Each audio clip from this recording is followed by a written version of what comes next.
काव्यशास्त्रविनोदेन कालो गच्छति धीमतां व्यसनेन तु मूर्खाणां निद्रया कलहेन वा.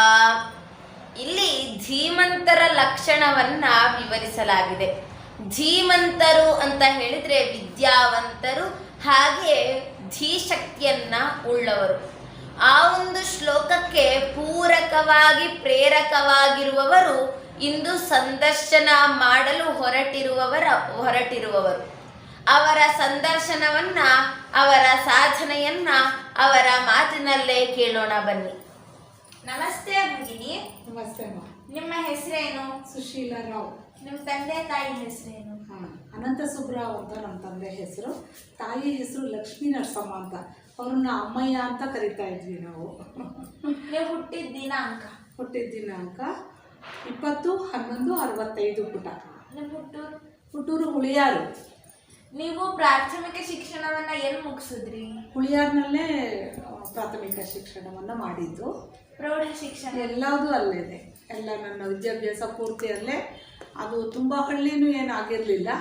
ಹಾಗಂತ ಅದು ಹೋಬಳಿ ಲೆವೆಲ್ ಆದ್ದರಿಂದ ನಮಗೆ ವಿದ್ಯಾಭ್ಯಾಸಕ್ಕೆ ಸಾಕಾಗುವಷ್ಟು, ಆಗಿನ ಕಾಲದಲ್ಲಿ ಸಾಕಾಗುವಷ್ಟು ಅಲ್ಲಿತ್ತು. ನೀವು ಬಾಲ್ಯದಲ್ಲಿ ಏನಾರ ತುಂಟಾಟ ಮಾಡಿದ್ರಾ? ಹೌದು. ನನಗೆ ಆಟಗಳು ಅಂದರೆ ತುಂಬ ಇಷ್ಟ, ಹಾಡು ಅಂದರೆ ತುಂಬ ಇಷ್ಟ. ಹಾಗಾಗಿ ಹುಡುಗರುಗಳೆಲ್ಲ ಆಟ ಆಡ್ತಾಯಿದ್ರೆ ತುಂಬ ಚಿಕ್ಕ ವಯಸ್ಸಿನಲ್ಲೇ ಈ ಮಳೆ ಬಂದರೆ ನೆಲಕ್ಕೆ ಮಳೆನ ಹೊಡಿಬೇಕು, ಹೊಡೆದ್ರೆ ಆ ಮಳೆ ಹೀಗೆ ನಿಲ್ಲಬೇಕು. ಆ ಥರ ತುಂಬ ಚಿಕ್ಕ ವಯಸ್ಸಿನಿಂದನೂ ನನಗೆ ಆ ಆಟ ಇಷ್ಟ. ಅವ್ರಗಳ ಜೊತೆಯಲ್ಲೆಲ್ಲ ನಾನು ಗಂಡು ಹುಡುಗರ ಜೊತೆ ಹೆಣ್ಮಕ್ಳು ಎಲ್ಲ ಒಟ್ಟಿಗೆ ಆಡ್ತಾ ಇದ್ವಿ. ಅವಾಗ ಅವ್ರಗಳ ಜೊತೆಲಿ ಆಟ ಆಡ್ತಾ ಇದ್ದೆ ನಾನು ಕೂಡ. ಆಮೇಲೆ ಬುಗುರಿ, ಚಿನ್ನಿದಾಂಡು, ಆಮೇಲೆ ನಮ್ಮ ಹಳೆ ಕಾಲದ ಆಟಗಳು, ಈ ಕೋಲ್ನ ಒಂದು ಕಡ್ಡಿಲಿ ಹೀಗೆ ದೂಕ್ಕೊಂಡು ಹೋಗ್ತಾರೆ ನೋಡು, ಆ ಥರ ಎಲ್ಲ ಆಟಗಳು ತುಂಬ ಚೆನ್ನಾಗಿ ನಮ್ಮ ಬಾಲ್ಯನ ನಾವು ಎಂಜಾಯ್ ಮಾಡಿದ್ದೀವಿ ನಿಜವಾಗಿ. ಯಾವ್ದಾರೋ ತುಂಟಾಟ ಮಾಡಿರ್ಬೇಕಾದ್ರೆ ಈಗ ಶಿಕ್ಷೆ ತಗೊಂಡಿದ್ರಾ? ಖಂಡಿತ. ಅಂದರೆ ಬೇರೆಯವರಿಂದ ಶಿಕ್ಷೆ ಅಂತ ಏನಲ್ಲ, ನಮ್ಮ ತಾಯಿಯಿಂದಲೇ ನಾನು ಹೊಡೆಸ್ಕೊಂಡಿದ್ದುಂಟು. ಅವ್ರಿಗೆ ನಮ್ಮೂರ ಹತ್ರ ಹೊಳೆ ಹರಿತಾ ಇತ್ತು. ನನಗೆ ಈಜು ಕಲಿಬೇಕು ಅಂದರೆ ತುಂಬ ಹುಚ್ಚು. ನಾನೇನು ನೋಡ್ಬಿಟ್ಟೆ, ಮನೇಲಿ ಹೇಳಲಿಲ್ಲ. ಶನಿವಾರ ಸ್ಕೂಲ್ ಬಿಡ್ತು 12 ಗಂಟೆಗೆ. ಮೆತ್ತಿಗೆ ಎಲ್ಲ ಫ್ರೆಂಡ್ಸು ಸ್ವಿಮ್ಮಿಂಗ್ ಬರೋ ಅಂಥ ಚಿಕ್ಕ ಚಿಕ್ಕ ಹುಡುಗರೇನೆ. ನಾನು ಅವಾಗ ಮೋಸ್ಟ್ ಪ್ರಾಬಬಲಿ ಒಂದು 6ನೇ ಕ್ಲಾಸು 5ನೇ ಕ್ಲಾಸ್ ಇರ್ಬೋದು ಅಂತ ಕಳೆದ. 4ರಿಂದ 5 ಕರೆಕ್ಟ್, 4ರಿಂದ 5. ಆವಾಗ ಹೇಳ್ದಂಗೆ ತೊರೆ ಅಂತ ಕರಿತಾ ಇದ್ರು. ಅವಾಗ ನೀರು ಹರಿಯೋ ಜಾಗಗಳಿಗೆ ತೊರೆ ಅಂತ ಕರೆಯೋರು. ತೊರೆಗೆ ಹೋಗ್ಬಿಟ್ಟಿದ್ದೆ, ನೀರಿಗೆ ಬಿದ್ದು ಈಜು ಕಲಿಬೇಕು, ಈಜು ಹೊಡಿಬೇಕು ಅಂತ. ಬಟ್ಟೆ ಎಲ್ಲ ಒದ್ದೆ ಆಗಿಬಿಟ್ಟಿತ್ತು. ನಮ್ಮ ಅಮ್ಮಂಗೆ ಗೊತ್ತಾಗೋಯ್ತು, ಎಲ್ಲಿ ಹೋಗಿದ್ಯೆ ನೀನು ಅಂತ ಹೇಳಿ ಚೆನ್ನಾಗಿ ಒದೆ ಕೊಟ್ಟಿದ್ರು. ಹೋಗ್ಕೂಡ್ದು, ಹಾಗೆಲ್ಲ ಜೀವಕ್ಕೆ ಅಪಾಯವಾಗುತ್ತೆ, ಹೆಣ್ಮಕ್ಳು ನೀನು ಈ ಥರ ಹೇಳ್ದೆ ಹೋಗ್ತಾರಾ ಅಂತ ಪೆಟ್ಟು ತಿಂದಿದ್ದೆ ನಾನು ಚೆನ್ನಾಗಿ. ನೀವು ಬಾಲ್ಯದಲ್ಲಿ ಇದ್ದಾಗ ಹೇಳಿದ್ರಿ, ಮತ್ತು ನೀವು ನೆಕ್ಸ್ಟ್ ಪದವಿ ಶಿಕ್ಷಣಕ್ಕೆ ಕಾಲೇಜ್ಗೆ ಎಲ್ಲಿ ಹೋದ್ರಿ? ಕಾಲೇಜು ನಾನು ಹೋಗಲಿಲ್ಲ ಪುಟ. ನಾನು SLC ನಮ್ಮೂರಲ್ಲಿ ಇದ್ದಿದ್ದು SLC ತನಕ ಮಾತ್ರ. ಹಾಗಾಗಿ ನನ್ನ ಶಿಕ್ಷಣ SLCಗೇ ಒಂದು ಸೀಮಿತವಾಯಿತು. ನನಗೆ ಆಸೆ ಇತ್ತು ನಾನು ಮುಂದೆ ವಿದ್ಯಾಭ್ಯಾಸ ಮಾಡಬೇಕು ಅಂತ ಅಂದ್ಬಿಟ್ಟು. ನನಗೆ ತುಂಬ ಹಂಬಲ ಕೂಡ ಇತ್ತು. ನನಗೆ ಎಲ್ಲ ರೀತಿಯಲ್ಲೂ ನಾನು ಚೂಟಿಯಾಗಿರ್ತಿದ್ದೆ ಸ್ಕೂಲ್ನಲ್ಲಿ, ಎಲ್ಲ ಕಡೆ ವಿದ್ಯಾಭ್ಯಾಸ. ಮತ್ತು ನನಗೆ ಇನ್ನೂ ಒಂದು ಹೇಳಬೇಕು ಅಂದರೆ, ಸ್ಕೂಲ್ಗಳಲ್ಲಿ ಸೂಕ್ತಿ ಅಂತ ಬರಿತಾಯಿದ್ರು ನಾವು ಗೋಲ್ಗಳಲ್ಲಿ. ಒಳ್ಳೊಳ್ಳೆ ಹಿತೋಕ್ತಿಗಳು, ಒಳ್ಳೊಳ್ಳೆಯವ್ರದ್ದು, ಅದರ ಬೇಂದ್ರೆ, ಗುಂಡಪ್ಪನವ್ರದ್ದು, ಪ್ರತಿಯೊಬ್ಬರದ್ದು ಅವ್ರದ್ದೆಲ್ಲ ಹಿತ ನುಡಿಗಳನ್ನು ಒಂದು ಸೂಕ್ತಿ ಅಂತ ಬರೆಸ್ತಾಯಿದ್ರು. ಅದನ್ನು ಸುಶೀಲ ಬರೀಲಿ, ಅವಳು ಚೆನ್ನಾಗಿ ಬರೀತಾಳೆ ಅಂತ ಅನ್ನೋರು. ನಾನು ಸ್ಕೂಲ್ನಲ್ಲಿ ಅದು ಸೂಕ್ತಿನ ನಾನೇ ಬರಿಬೇಕು. ಗುಂಡಾದ ಅಕ್ಷರ, ಆಮೇಲೆ ಅದ್ರ ಪಕ್ಕದಲ್ಲಿ ಏನೋ ಒಂದು ಬೊಂಬೆ ಬರೀತಿದ್ದೆ, ಒಂದು ನವಿಲು ಬರೀತಾ ಇದ್ದೆ. ಏನೋ ಒಂದು ಆರ್ಟಾಗಿ ನಾನು ತೊಗೊಂಡು ಹೋಗ್ತಾ ಇದ್ದಿದ್ದರಿಂದ ನನಗೆ ಅದನ್ನು ಇದು ಮಾಡಿಕೊಡೋರು. ಆಮೇಲೆ ಸ್ಪೋರ್ಟ್ಸ್ ಅಂತ ಬಂದಾಗ ನಾನು ತುಂಬ ಚೆನ್ನಾಗಿ ಸ್ಪೋರ್ಟ್ಸಲ್ಲೆಲ್ಲ ಪಾರ್ಟಿಸಿಪೇಟ್ ಮಾಡ್ತಾಯಿದ್ದೆ. 7th ತನಕನಂತೂ ನಾನು ಜಿಲ್ಲಾ ಮಟ್ಟಕ್ಕೆ ಹೋಗೋ ತನಕ ಲಾಂಗ್ ಜಂಪು, ಪುಳಿಚಾರು ಅಂತಲೇ ಕರಿತಿದ್ರು ನನ್ನ. ಆಟ ಆಡ್ತಾಯಿದ್ರೆ, ಓಯ್ ಪುಳಿಚಾರು ಹೆಂಗೆ ಹಾರುತ್ತೆ ನೋಡಲ್ಲಿ ಲಾಂಗ್ ಜಂಪು ಹೈ ಜಂಪು ಅನ್ನೋರು. ಖೋಖೋ ಅಂತೂ ನನ್ನನ್ನು ಸೋಲ್ಸೋಕ್ಕೆ ಆಗ್ತಿರಲಿಲ್ಲ. ಅಷ್ಟು ಚೆನ್ನಾಗಿ ನನಗೆ ಇವತ್ತು ಹೇಳ್ಕೋಬೇಕು ಅಂದರೂ ನನ್ನ ಬಾಲ್ಯ ನೆನೆಸ್ಕೊಂಡ್ರೆ ನನಗೆ ತುಂಬ ಸಂತೋಷವಾಗುತ್ತೆ. ಎಲ್ಲರೂ ಬಕ ಅಪ್ಪು ಹುಳಿಯಾರು ಬಕ ಅಪ್ಪು ಅನ್ನೋರು. ನಾನು ಎಲ್ಲೇ ಹೋದ್ರೂ ಅಷ್ಟು ಚೆನ್ನಾಗಿ ನಾನು ಖೋಖೋ ಕೂಡ ಆಡ್ತಾಯಿದ್ದೆ. ಅಲ್ಲಿಂದ ಮುಂದಕ್ಕೆ ನಮ್ಮ ತಾಯಿ ಹೈಸ್ಕೂಲಿಗೆ ಹೋದಾಗ ಇಲ್ಲ ನಾನು ಕಳಿಸಲ್ಲ ಅಂದರು. ನನಗೆ ಅದು ಸ್ಪೋರ್ಟ್ಸ್ ಎಲ್ಲ ಅಲ್ಲಿಗೆ ನಿಂತೋಯ್ತು. ಮಾತ್ರ ನನ್ನನ್ನು 4ನೇ ಕ್ಲಾಸ್ನಿಂದನೂ ನಮ್ಮ ತಾಯಿ ಸಂಗೀತ ಅಭ್ಯಾಸಕ್ಕೆ ಹಾಕಿದರು. ಅದರಲ್ಲಿ ನನಗೆ ಒಲವು ಕೂಡ ಇತ್ತು. ನಾನು ಹಾಗೇ ಅಭ್ಯಾಸಗಳನ್ನು ಸಂಗೀತ ಅಭ್ಯಾಸನ ನಾನು ಮಾಡ್ಕೊಂಡು ಹೋದೆ. ನಮಗೆ ಒಬ್ಬರು ಕುರುಡು ಮಾಸ್ಟರ್ ಇದ್ದರು, ಅವರೇ ನಮಗೆ ಸಂಗೀತ ಹೇಳ್ಕೊಡ್ತಾ ಇದ್ದಿದ್ದು. ಆತ ಕುರುಡ್ರಾದ್ರಿಂದ ಅವರನ್ನು ನಾನು ಸ್ಕೂಲಿಗೆ ಕರ್ಕೊಂಡು ಹೋಗಿ ಬಿಟ್ಟು ಕರ್ಕೊಂಬಂದು ಮಾಡ್ತಾಯಿದ್ದೆ. ನನಗೆ ಆ ಥರ ಬಾಲ್ಯ, ಆ ಥರ ಹೈಸ್ಕೂಲ್ ಲೆವೆಲ್ಲೆಲ್ಲ ನನಗೆ ತುಂಬ ಚೆನ್ನಾಗಿ ನೆನಪುಗಳಿದೆ. ಇನ್ನೂ ಒಂದು ಹೇಳಬೇಕು ಅಂತಂದರೆ, ನಮ್ಮ ನಡವಳಿಕೆಗೆ ನಮ್ಮ ಬಾಲ್ಯದ ಶಾಲೆಗಳು ತುಂಬ ಮುಖ್ಯವಾಗುತ್ತೆ. ಆ ಮಾಸ್ಟ್ರು ಅಂತ ಹೇಳಿದ್ನಲ್ಲ, ಅವರನ್ನು ನಾನೇನು ಮಾಡ್ತಾಯಿದ್ದೆ, ದಿನ ಅವ್ರ ಮನೆಯಿಂದ ಶಾಲೆ ಕೈ ಹಿಡ್ಕೊಂಡು ಹೋಗ್ಬೇಕಿತ್ತು. ಅವ್ರು ಕುರುಡ್ರಲ್ವ, ಕಾಣಿಸ್ತಾ ಇರಲಿಲ್ಲಲ್ಲ, ಯಾರ್ದಾರು ಒಬ್ರದ್ದು ಆಸರೆ ಬೇಕಿತ್ತು. ನಾನು ಕರ್ಕೊಂಡು ಹೋಗಿ ಅವ್ರನ್ನ ಸ್ಕೂಲಿಗೆ ಬಿಡೋದು, ನನ್ನ ಶಾಲೆಗೆ ನಾನು ಹೋಗೋದು, ಹೀಗೆ ಮಾಡ್ತಾಯಿದ್ದೆ. ಒಂದು ದಿವಸ ಏನಾಯಿತು, ಪ್ರಾರ್ಥನೆ ಆಯಿತು. ಪ್ರಾರ್ಥನೆ ಆಗ್ತಿದ್ದಾಗೇ ನನ್ನನ್ನು ಕರೆದು, ಎಷ್ಟೊಂದು ಜನ ಹುಡುಗರು ಇದ್ದರು. ನನ್ನನ್ನು ಕರೆದಾಗ ಇದು ಯಾಕೆ ಕರಿತಾ ಇದ್ದಾರೆ ಇವರು, ನಾನು ಏನು ತಪ್ಪು ಮಾಡಿಬಿಟ್ಟೆ ನಾನು ಅನ್ನೋ ನನಗಾಗಿತ್ತು. ಆದರೆ ಅವಾಗ ನನ್ನ ಕರೆದು ನಿಂತಾಗ ನೋಡಿ, ನಾವು ಹೇಳಿಕೊಟ್ಟು ಬರೋದೇ ಇಲ್ಲದಂತಹ ಕೆಲವು ನಡವಳಿಕೆಗಳು ಈ ಹುಡುಗಿಯಲ್ಲಿದೆ. ಒಬ್ಬ ಕುರುಡ್ರು ಮಾಸ್ಟರ್ನ ದಿನ ಕರ್ಕೊಂಡು ಬಂದು ನಮ್ಮ ಸ್ಕೂಲಿಗೆ ಬಿಡ್ತಾಳೆ. ಈ ಹುಡುಗಿಯ ಈ ನಡವಳಿಕೆ ನಮಗೆ ತುಂಬ ಚೆನ್ನಾಗಿದೆ, ಮಾದರಿಯಾಗೂ ಇದೆ, ನಮಗೆ ತುಂಬ ಹೆಮ್ಮೆಯನ್ನು ತರ್ತಾಳೆ ಅಂದರು. ಆವಾಗ ನನಗನ್ನಿಸ್ತು, ನಾವು ಪರೋಪಕಾರಿಯಾಗಿ ಬದುಕಬೇಕು, ನಾವು ಬೇರೆಯವ್ರಿಗೆ ಸಹಾಯ ಮಾಡಬೇಕು, ಸಮಾಜ ಸೇವೆ ನಮಗೆ ತುಂಬ ತೃಪ್ತಿ ಕೊಡುತ್ತೆ ಅಂತ ನಿಜವಾಗ್ಲೂ ಆವಾಗಲಿಂದಲೇ ನನಗೆ ಬೆಳ್ಕೊಳ್ತಾ ಬಂದ್ಬಿಡ್ತು ನನಗದು. ನಿಮ್ಮ ಚಿಕ್ಕ ವಯಸ್ಸಿನಲ್ಲಿದ್ದಾಗ ಎಷ್ಟು ಜನ ಸ್ನೇಹಿತರಿದ್ರು, ಅವ್ರ ಹೆಸರು ಹೇಳ್ಬೋದಾ? ಅಯ್ಯೋ, ಧಾರಾಳವಾಗಿ ಹೇಳ್ಬೋದು. ಸಾಮಾನ್ಯವಾಗಿ ನಾನೇನು ಮಾಡ್ತಾಯಿದ್ದೆ ಅಂದರೆ, ಸ್ನೇಹನೇ ಜಾಸ್ತಿ, ಆಟ ಜಾಸ್ತಿ, ಸ್ನೇಹ ಜಾಸ್ತಿ. ಎಲ್ಲರನ್ನೂ ಒಳಗೂಡಿಸ್ಕೊಂಡು ಒಂದು ಡ್ರಾಮಾ ಮಾಡಲಿ, ಅದರಲ್ಲಿ ಒಂದು 16 ಜನನ್ನ ನಾನು ಇನ್ಕ್ಲೂಡ್ ಮಾಡ್ಕೊಳ್ತಾ ಇದ್ದೆ. ಒಂದು ಡ್ಯಾನ್ಸ್ ಮಾಡಿದ್ರು ಅಷ್ಟೇ, ಯಾವುದೋ ಒಂದು ಕಾಡಿನ ನೃತ್ಯ ಮಾಡಿದ್ರು ಅದರಲ್ಲಿ ಎಲ್ಲರನ್ನೂ ಸೇರಿಸ್ಕೊಳ್ಳೋದು, ಅವ್ರಿಗೊಂದು ಕ್ರಿಯೇಟಿವಿಟಿ ಏನಾದರೂ ಒಂದು ಹೇಳ್ಕೊಡೋದು ಮಾಡೋದು, ಆ ಥರ ಎಲ್ಲ ಮಾಡ್ತಾಯಿದ್ದೆ. ತುಂಬ ಜನ ಇದ್ದಾರೆ ಅಲ್ಲ, ಈಗಲೂ ಇದ್ದಾರೆ. ಯಾರನ್ನು ನಾನು primary school, middle school, high school ನಾನು ಏನು ಓದ್ಕೊಂಬಂದಿದ್ದೀನಿ ಅದೆಲ್ಲ ನನಗೆ ಫ್ರೆಂಡ್ಸು ನನಗಿದಾಗಲ್ಲ. ಹೇಗೆ ಇದಕ್ಕೆ ಸಾಧ್ಯವಾಯಿತು ನನಗೆ ಅವ್ರ ಲಿಂಕು ಅಂದರೆ, ಈ ಹಳ್ಳಿಗಳಲ್ಲಿ ಜಾತ್ರೆ ಅಂತ ಒಂದಾಗುತ್ತೆ. ಜಾತ್ರೆ ಆದಾಗ ಏನಾಗುತ್ತೆ ಅಂದರೆ, ಅವ್ರವ್ರ ಹೆಣ್ಮಕ್ಳನ್ನ ಅಲ್ಲಿ ಕರೆಸ್ಕೋತಾರೆ. ಕರೆಸ್ಕೊಂಡಾಗ ನನ್ನನ್ನು ಕರೆಸ್ಕೊಂಡಾಗ ನಮ್ಮ ಬಾಲ್ಯದ ಸ್ನೇಹಿತರೆಲ್ಲ ಬರೋರು. ಸುಶಿ ಬಂದಿದ್ದಾಳಂತೆ, ಅಯ್ಯೋ ಇವಳು ಬಂದಿದ್ದಾಳೆ, ಅವಳು ಬಂದಿದ್ದ, ಮತ್ತೆ ಎಲ್ಲ ಗುಡ್ಡೆಗಾಗೋದು. ಆ ಥರ ಕಮಲ, ಕೋಮಲ, ಆಮೇಲೆ ವೀಣಾ, ಗೀತಾ, ಸುಮಾರು ಹೀಗೇನೆ ನಾಗರತ್ನ ಅನ್ನೋರೇ 3 ಜನ ಇದ್ದರು. ಅವರು ತೋಟದ ಮನೇಲಿದ್ಲು. ಅವಳು ಶನಿವಾರ ನಮ್ಮನ್ನು ತೋಟಕ್ಕೆ ಕರ್ಕೊಂಡು ಹೋಗೋದು, ಮಾವಿನಕಾಯಿ, ಹುಣಸೆಕಾಯಿ, ಬಾರೆಕಾಯಿ ಎಲ್ಲ ಕೊಡೋದು.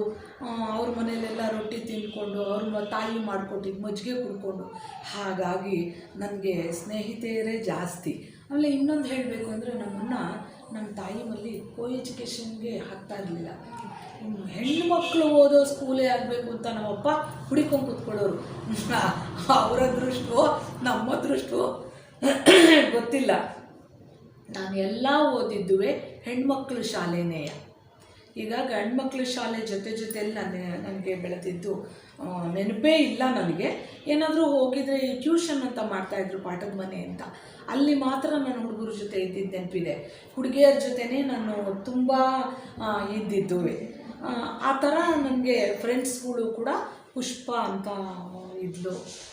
ತುಂಬ ಜನ ಕಣಮ್ಮ, ನನಗೆ ಹೇಳೋಕ್ಕೆ ನನಗೆ ಇದಿಲ್ಲ, ನೆನಪು ಮಾತ್ರ ತುಂಬ ಚೆನ್ನಾಗಿದೆ. ಆ ಪಾಠದ ಮನೆಗಳಲ್ಲಿ ಹುಡುಗರು ಬಟಾಣಿನ ಜಾಮಿಟ್ರಿಲಿ ಅಡಗಿಸಿಟ್ಟಿದ್ರೆ ಅದನ್ನು ತೊಗೊಂಡು ತಿಂದುಬಿಟ್ಟು ಸುಮ್ಮನೆ ಕೂತ್ಕೊಂಡ್ಬಿಡೋದು ಎಲ್ಲರೂ. ಅದು ತುಂಬ ತಮಾಷೆಗಳನ್ನು ಮಾಡ್ತಾಯಿದ್ದೆ ನಾನಂತೂ. ನಿಮಗೆ ಸಂಗೀತ ಕಲಿಬೇಕು ಅಂತ ಯಾವಾಗ ಅನ್ನಿಸ್ತು? ನಿಜ ನನಗೆ ಅರಿವೇ ಇಲ್ಲ. ತುಂಬ ಪುಟ್ಟ ಹುಡುಗಿನಲ್ಲಿ ನಮ್ಮ ಇನ್ನೊಂದು ಹೇಳಬೇಕು ಅಂದರೆ ನಮ್ಮ ತಂದೆ ತಾಯಿ ಮನೆ ದೈವ ಭಕ್ತಿಗೆ ಹೆಸರಾದಂಥ ಮನೆ. ನಮ್ಮಪ್ಪ ನಮ್ಮಮ್ಮ ಇಬ್ಬರೂ ಕೂಡ ದೇವಸ್ಥಾನಗಳಿಗೆ ಕರ್ಕೊಂಡು ಹೋಗ್ತಾಯಿದ್ರು. ಅಲ್ಲಿ ಭಜನೆಗಳು ನಡೀತಾ ಇತ್ತು, ತುಂಬ ಪೂಜೆಗಳಾಗವಾಗ ನಮ್ಮ ತಾಯಿ ಒಂದು ಹಾಡು ಹೇಳು ತುಂಬ ಚಿಕ್ಕ ವಯಸ್ಸಿನಿಂದಲೇ ಹಾಡು ಅಭ್ಯಾಸವಾಗ್ತಾ ಬಂತು.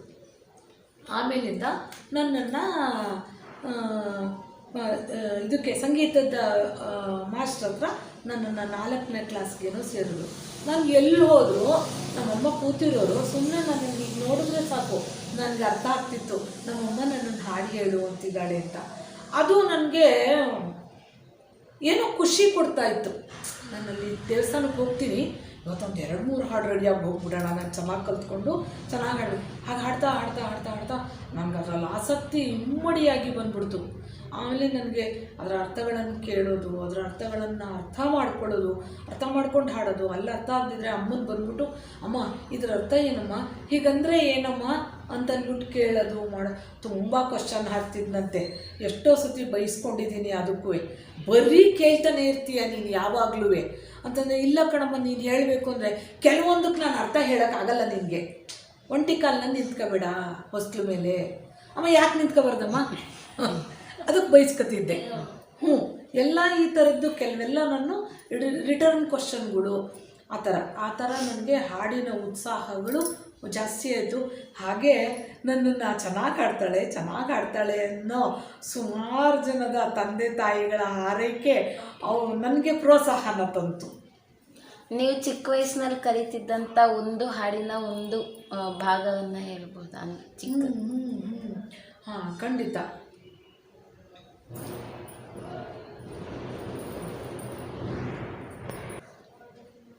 ಅಲ್ಲಿ ನೋಡಲು ರಾಮ, ಇಲ್ಲಿ ನೋಡಲು ರಾಮ,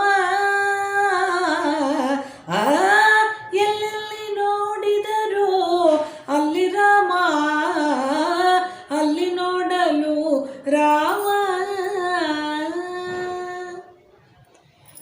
ನಿಮ್ಮ ಮನೇಲಿ ಎಷ್ಟು ಜನ ಇದ್ರಿ? ನಾವು 4 ಜನ ಅಕ್ಕಂಗಿಯರು, 2 ಅಣ್ಣ ತಮ್ಮಂದು. ನಮಗೆ ದೊಡ್ಡ ಅಣ್ಣ ಒಬ್ಬ, ಅಕ್ಕ ಒಬ್ಬಳು, ಇನ್ನೊಬ್ಳು ಅಕ್ಕ. ಅದನ್ನು ನಾನು ಮಧ್ಯದವಳು. ನಾನು ಯಾವಾಗಲೂ ಮಧ್ಯಮ ಪಾಂಡವಿ ಅಂತಲೇ ಕರೆಯೋರು. ಹಾಗೆ ಹೇಳ್ಕೊಳಕ್ಕೆ ನನಗೆ ಹೆಮ್ಮೆ. ಯಾಕೆಂದರೆ ಅಕ್ಕ, ಅಣ್ಣ, ತಮ್ಮ, ತಂಗಿ ಎಲ್ಲರೂ ಇದ್ದಾರೆ ನನಗೆ. ಈಗ ಯಾರಿಗೋ ಈಗ ಒಂದು ಮಾತಾಡ್ತಾ ಇದ್ದರೆ ನಂಗೆ ಅಣ್ಣ ಅಕ್ಕ ಇದ್ದಾರೆ, ತಮ್ಮ ತಂಗಿ ಇಲ್ಲ ಅಂತಾರೆ ಅಲ್ವಾ. ನಂಗೆ ಆಗಲ್ಲ. ನಂಗೆ ಎಲ್ಲರೂ ಇದ್ದರು. ತುಂಬಿದ ಮನೆ ನಮ್ಮದು. 6 ಜನ ನಾವು, ಅಣ್ಣ ತಮ್ಮ ಅಕ್ಕ ತಂಗಿಯರು, ನಾವು 6 ಜನ. ಈಗ ಯಾವ್ಯಾವ ಕೆಲಸದಲ್ಲಿದ್ದಾರೆ ಎಲ್ಲರೂ? ಹಾಂ, ನಮ್ಮ ತಂದೆದು ಫಸ್ಟು ತರಕಾರಿ ವ್ಯಾಪಾರ, ತರಕಾರಿ ಹಣ್ಣು ವ್ಯಾಪಾರ ಮಾಡ್ತಾಯಿದ್ರು. ಆಮೇಲಿಂದ ವೆಹಿಕಲ್ ಡಿಪಾರ್ಟ್ಮೆಂಟಿಗೆ ಬಂದರು. ಲಾರಿ ಇಟ್ಟಿದ್ರು. ಒಂದು 8 ಲಾರಿ ಏನೋ ತಗೋತು ನಮ್ಮ ತಂದೆ. ಹಾಗಾಗಿ ನಮ್ಮನ್ನು ಎಲ್ಲರನ್ನೂ ವಿದ್ಯಾಭ್ಯಾಸ ಮಾಡಿಸಿದ್ರು. ತಮ್ಮ ಅಣ್ಣ ಇಬ್ಬರು ಇವತ್ತಿಗೂ ಕೂಡ ಒಂದು ಬಸ್ಸು, ಒಂದು 8 ಲಾರಿ ಇದೆ. ಅದರಿಂದ ಅವರು ಬಿಸ್ನೆಸ್ಸನ್ನೇ ಮಾಡ್ಕೊಂಡಿದ್ದಾರೆ. ನಮ್ಮ ದೊಡ್ಡಕ್ಕ ಹೌಸ್ ವೈಫ್ ಆದರೂ ಕೂಡ ಅವಳು, ನಮ್ಮ ತಾಯಿದು ಒಂದು ನೇಚರ್ ಏನು ಅಂದರೆ ಹೆಣ್ಮಕ್ಳಿಗೆ ಸಾಧ್ಯವಾದಷ್ಟು ಅಲ್ಲಿರೋ ವಿದ್ಯೆಗಳನ್ನು ಕಲಿಸ್ಬೇಕು ಅಂತನ್ನೋದು ಅವ್ರ ಉದ್ದೇಶ. ನನಗೆ ಸಂಗೀತ ಕಲಿಸೋದ್ರು ಅಲ್ವಾ. ಈಗ ನಮ್ಮ ದೊಡ್ಡಕ್ಕಂಗೆ ಅವಳ ಆಸಕ್ತಿ ನೋಡಿದ್ರು. ಅವಳಿಗೆ ಟೈಲರಿಂಗಲ್ಲಿ ಆಸಕ್ತಿ ಇತ್ತು. ಎಂಬ್ರಾಯ್ಡ್ರಿ ಡಿಸೈನ್ಗಳು ಮಾಡೋದು, ಎಂಬ್ರಾಯ್ಡ್ರಿ ಮಾಡೋದು ಅದೆಲ್ಲ ಅವಳಿಗೆ ತುಂಬ ಆಸಕ್ತಿ ಇತ್ತು. ಹಾಗಾಗಿ ಅವಳಿಗೆ ಟೈಲರಿಂಗ್ ಕಲಿಸಿದ್ರು. ಅವಳು ಮದುವೆಯಾಗಿ ಹೋದ್ಮೇಲೆ ಒಂದು ದೊಡ್ಡ ಕ್ಲಾಸನ್ನೇ ನಡೆಸ್ತಾ ಇದ್ಲು ಅವಳು. ಎಲ್ರಿಗೂ ಎಂಬ್ರಾಯ್ಡ್ರಿ ಕಲಿಸೋದು, ಕಟ್ಟಿಂಗ್ಗಳು, ಹೊಲಿಯೋದು ಕಲಿಸೋದು. ಆಮೇಲೆ ಈಗ ಸ್ಕೂಲ್ಗಳಿಗೆಲ್ಲ ಹೋಗಿ ಹೇಳ್ಕೊಡೋದು. ಮಂಜುಳಾ ಅಂತ ಅವಳ ಹೆಸರು. ಅವಳು ಆ ಥರ ಇದು ಮಾಡೋಳು. ಆಮೇಲೆ ನೆಕ್ಸ್ಟು ಇನ್ನೊಬ್ಬರ ಅಕ್ಕ, ಅವರು ಮಂಡ್ಯಕ್ಕೆ ಸೇರಿದ್ರು. ಅವರು ಮಂಡ್ಯದಲ್ಲಿ ಮದುವೆ ಮಾಡಿಕೊಟ್ಟಿದ್ರು ಅವ್ರನ್ನ. ಆಕೆ ಈಗ ಪತ್ರ ಎಲ್ಲ ಬರೀತಾರಲ್ಲ, ಹಿಂದೆ ಪೂಟ್ಲ ಇರೋ ಪತ್ರ ಎಲ್ಲ, ಅದೆಲ್ಲ ಮಾಡೋಳು ಅವಳು. ಹಾಗಾಗಿ ಅವಳು ಯಾವತ್ತೂ ಬ್ಯುಸಿಯಾಗೇ ಇರ್ತಾಯಿದ್ಲು. ನನ್ನ ತಂಗಿ ಡಿಗ್ರಿ, ಅವಳೇ ನಮ್ಮಲ್ಲಿ ಫಸ್ಟ್ ಡಿಗ್ರಿ ಮಾಡಿದ್ದು. ಇನ್ನೆಲ್ಲ ಅಲ್ಲಿ ಓದೋಕ್ಕೆ ಈಗ ಹೈಸ್ಕೂಲು ಅಷ್ಟೇ SSLC ಅಷ್ಟೇ ಇದ್ದಿದ್ದರಿಂದ ನಾವು ಚಿಕ್ಕನಾಯಕನಹಳ್ಳಿ ಅಂತ ಅಂದ್ಬಿಟ್ಟು ಒಂದು 18-19 ಕಿಲೋಮೀಟ್ರ್ ಚಿಕ್ಕನಾಯಕನಹಳ್ಳಿಗೆ ನಾವು ಹೋಗಬೇಕಾಗಿತ್ತು. ಆ ಕಾರಣದಿಂದಾಗಿ ನಾವು ಹೆಣ್ಮಕ್ಳನ್ನ ಅಷ್ಟು ದೂರ ಕಳಿಸೋಕ್ಕಾಗೋದಿಲ್ಲ ಅಂತ ಹೇಳಿ ಕಳಿಸ್ಲಿಲ್ಲ. ನಾವುಗಳೆಲ್ಲ ಅಷ್ಟೇ ಆಗ್ಬಿಟ್ವಿ. ನನ್ನ ತಂಗಿನ ಮಾತ್ರ ನನಗೆ ಮದುವೆ ಮಾಡಿಕೊಟ್ಟಾಗ ಇಲ್ಲ ನಾನು ಅಲ್ಲಿ ಹೋಗಿ SSLC ಅಂತ ಹೇಳೋಕೆ ಒಂಥರ ಆಗುತ್ತೆ ಗೊತ್ತಾ, ನೀವು ಅವಳನ್ನು ಡಿಗ್ರಿ ಮಾಡಿಸ್ಲೇಬೇಕು ಅಂದೆ. ಹಾಗಾಗಿ ಅವಳು ಡಿಗ್ರಿ ಮಾಡಿಕೊಂಡು ಅವ್ರ ಯಜಮಾನರು ಹೈಸ್ಕೂಲು ಹೆಡ್ ಮಾಸ್ಟರ್ ಆಗಿದ್ದರು. ಹಾಗೂ ಕೂಡ ಅವಳೇನು ಕೆಲಸಕ್ಕೆ ಹೋಗಲಿಲ್ಲ, ಹೌಸ್ ವೈಫ್ ಆಗಿದ್ಲು. ಸೊ ಅವಳು ಅದೇನೆ. ಕಡೆ ತಮ್ಮ ಕೂಡ ಅವನು ಬಿಸ್ನೆಸ್ಸಿಗೆ ಬಂದ. ಮತ್ತು ನಿಮ್ಮ ಆದರ್ಶ ಗುರು ಯಾರು? ನನ್ನ ಆದರ್ಶ ಗುರು ಹನುಮಂತಯ್ಯ ಅಂತ ಒಬ್ಬರು ಮಾಸ್ಟರ್ ಇದ್ರು. ನಿಜವಾಗ್ಲೂ ನನಗಿದು ತುಂಬ ಒಳ್ಳೆ ಕ್ವಶನ್ನು. ಖಂಡಿತವಾಗಿ ತುಂಬ ವಯಸ್ಸಾಗಿತ್ತು ಆತನಿಗೆ. ನನ್ನ 5ನೇ ಕ್ಲಾಸು 6ನೇ ಕ್ಲಾಸು 7ನೇ ಕ್ಲಾಸ್ ತನಕ ಆ ಮಾಸ್ಟ್ರನ್ನೇ. ಅವರು ತುಂಬ ಪ್ರೀತಿ ಮಾಡೋರು, ನಮ್ಮನ್ನು ತುಂಬ ಪ್ರೀತಿ ಮಾಡಿ ನಮಗೆ ಆ ಪಾಠಗಳನ್ನು ಹೇಳಿಕೊಡೋರು. ನಮ್ಮ ಆದರ್ಶಗಳು ಹೇಗೆ ಬೆಳವಣಿಗೆ ಆಯಿತು ಅಂದರೆ, ಒಂದು ಭಾಗ ಮನೆ ಆದರೆ ನಮಗೆ ಸಿಕ್ಕಿದ ಗುರುಗಳು ಒಂದು ಭಾಗ ಆದರು ಅವರು. ಆಮೇಲೆ HSL ಅಂತ ಅಂದ್ಬಿಟ್ಟು ನಮಗೆ ಅದೇ ಊರಿನಲ್ಲಿ ನನಗೆ 7th ಸ್ಟ್ಯಾಂಡರ್ಡ್ ತನಕ ಅವರೇ ನಮಗೆ ಪಾಠ ಮಾಡ್ತಾ ಇದ್ದಿದ್ದು. ಅವರು ಅಷ್ಟೇ, ಅವರು ನನ್ನನ್ನು ಕರಿತಾ ಇದ್ದಿದ್ದೆ ಜಿಂಕೆ ಮರಿ ಅಂತಲೇ ಕೂಗೋರು. ಯಾವಾಗಲೂ ಪಟ ಅಂತ ಮಾತಾಡ್ತಿದ್ದೆ, ಓಡೋಗ್ಬಿಡ್ತಿದ್ದೆ. ಎಲ್ಲಾದ್ರಲ್ಲೂ ಚುರುಕಾಗ್ತಾ ಇರ್ತಿದ್ರಿಂದ ಅವರೆಲ್ಲ ನಮಗೆ ತುಂಬ ಆದರ್ಶವಾದಿಗಳು ಅಂತಲೇ ಹೇಳಬೇಕು. ತುಂಬ ಒಳ್ಳೊಳ್ಳೆ ಗುಣಗಳನ್ನು ಹೇಳ್ಕೊಡೋರು. ನಮಗೆ ಪಾಠಕ್ಕೆ ಸೀಮಿತವಾಗಿ ನಮ್ಮನ್ನು ಬಿಡ್ತಾ ಇರಲಿಲ್ಲ. ಸಾಮಾಜಿಕವಾದ ಪ್ರತಿಯೊಂದನ್ನೂ ಕಲಿಸಿರೋದು ನನಗೆ ಆ ಹುಳಿಯಾರ್ ಶಾಲೆನೇ. ಆ ಶಾಲೆ ನನ್ನ ತಂದೆ ತಾಯಿ ಎಷ್ಟು ಅಪಾರ ಅಂದರೆ, ಇವತ್ತು ನಾನು ಏನು ಈ ಊರಿನಲ್ಲಿ ಒಂದು ಒಳ್ಳೆಯ ಹೆಸರು ತಗೊಂಡು ಒಳ್ಳೆಯ ನಡವಳಿಕೆಯಿಂದ ಒಳ್ಳೆಯ ರೀತಿಯಿಂದ ನಾನೊಂದು ಏನಾದರೂ ಒಂದು ಒಳ್ಳೆಯ ಹೆಸರು ಮಾಡಿದರೆ, ಒಂದು ಗುಣವಂತಿಯಾಗಿ ಬದುಕಿದರೆ, ಅದು ನನ್ನ ತಾಯಿ, ಅದು ನನ್ನ ಶಾಲೆಯ ಗುರುಗಳು. ಮತ್ತು ನೀವು ಸಂಗೀತವನ್ನು ಕಲಿತ್ರಿ. ನಾವು ಕೇಳ್ಪಟ್ಟಂಗೆ ಜಾನಪದದಲ್ಲಿ ನಿಮ್ಮ ಆಸಕ್ತಿ ಹೆಚ್ಚಿದೆ ಅಂತ ಅಮ್ಮ ಹೇಳಿದ್ರು. ಜಾನಪದ ಕಲೆ ಅಂತ ಅಂದರೆ ಏನು? ಜನನುಡಿ ಅಂದರೆ ಜನರ ಬಾಯಿಲಿ ಏನು ಹರಡುತ್ತೋ ಅದೇ ಜಾನಪದ. ಜನಪದ ಜನ ಏನು ಮಾತನಾಡ್ತಾರೆ, ಏನು ನಡವಳಿಕೆ ನಡೀತಾರೆ, ಏನು ಮಾಡ್ತಾರೆ, ಅದನ್ನೇ ಹಾಡಿನ ಮುಖಾಂತರ ಹರಿಬಿಟ್ರಲ್ಲ, ಅದೇ ಜಾನಪದ ಅಷ್ಟೇ. ಅದನ್ನು ಹೇಳಬೇಕು ಅಂದರೆ ನಿಜವಾಗ್ಲೂ ಸಾಗರದಷ್ಟೇ ದೊಡ್ಡದು. ಅದು ಹಾಗೇ ಹೇಗೆ ನನಗದು ಬಿಂಬಿತವಾಯಿತು ಅಂತಂದರೆ, ಒಂದು 6th ಸ್ಟ್ಯಾಂಡರ್ಡ್ನಲ್ಲಿ ನನಗೆ ಕೊರವಂಜಿ ಪಾತ್ರನ ನಾನು ಮಾಡಿದೆ. ಕೊರವಂಜಿ ಪಾತ್ರ ಮಾಡಿದಾಗ ನನಗೆ ಏನು ಮಾತಾಡಬೇಕು, ಹೇಗೆ ಮಾತಾಡಬೇಕು ಅಂದಾಗ ಹಳ್ಳಿ ನಡವಳಿಕೆಗಳಲ್ಲಿ ಅವಾಗೆಲ್ಲ ಕೊರವಂಜಿ ಬರೋರು, ಹಾಡ್ಕೊಂಡು ಬರೋರು. ಹಾಗೆ ಹೀಗೆ ಆ ಥರ ಎಲ್ಲ ಹಾಡ್ಕೊಂಡು ಬರೋರು, ಆ ಥರ ಎಲ್ಲ ಹೇಳೋರು ಮಾಡೋರು ಆ ಥರ. ಆಮೇಲೆ ಕೊಂಕಣಿಲಿ ಬೇರೆ ಹಾಡೋರು ಗೊತ್ತಾ. ಅವರು ಭಾಷೆಗಳ ಇದನ್ನೇ ಆದರೂ ಕೂಡ ಅದರಲ್ಲಿ ಅಂತಾನೇ ಅಂತ ಇರಲಿಲ್ಲ. ಆ ಥರ ಎಲ್ಲ ಆಡೋರು.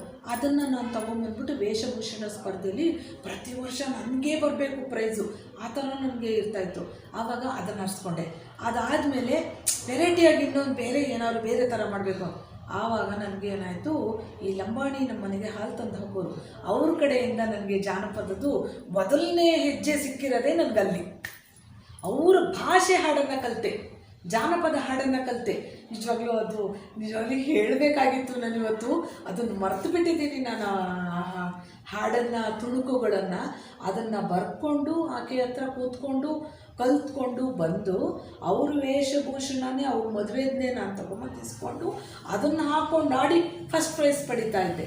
ಅಲ್ಲಿಂದ ನಾನು ಈಗ ಮದುವೆ ಮಾಡ್ಕೊಂಡು ಈ ಕಡೆಗೆ ಬಂದ ಮೇಲಂತೂ ಸುಮ್ಮನೆ ಹೀಗೆ ಬಿಸ್ನೆಸ್ನಲ್ಲಿ ನಾನು ಇನ್ವಾಲ್ವ್ ಆದೆ. ಹೌಸ್ ವೈಫು ಫಸ್ಟ್ ಆಗಿದ್ದೆ, ನನ್ನ ಮಕ್ಕಳನ್ನ ಬೆಳೆಸ್ತಾ ಬಂದೆ.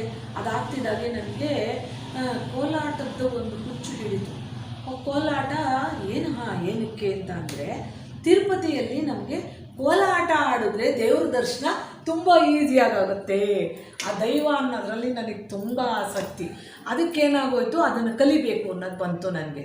ಆವಾಗ ನಾವಿಲ್ಲಿ ಶ್ರವಣೇರಿ ನಿಂಗಪ್ಪ ಮಾಸ್ಟ್ರನ್ನ ಹೋಗಿ ಭೇಟಿಯಾದ್ವಿ. ನಾನು ನನ್ನ ಸ್ನೇಹಿತೆ ಇಬ್ಬರೂ ಹೋಗ್ಬಿಟ್ಟು ಕೇಳಿದ್ವಿ. ನಾಗೇಶು ಅಂತ ಇದ್ದಾರೆ ಅಲ್ಲಿ ಜನ್ವಾರದಲ್ಲಿ.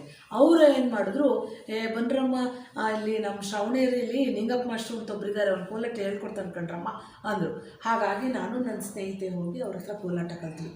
ಆವಾಗ ನೋಡು ಜಾನಪದ ಸೊಗಡು ನನ್ನ ನರನಾಡಿಗಳಲ್ಲಿ ಅವ್ರು ಹೇಳ್ಕೊಡ್ತಾ ಇದ್ದರೆ ಒಂದೊಂದು ಹಾಡುವೆ ತುಂಬ ತತ್ವಬದ್ಧವಾಗಿ ಕಾಣಿಸೋದು.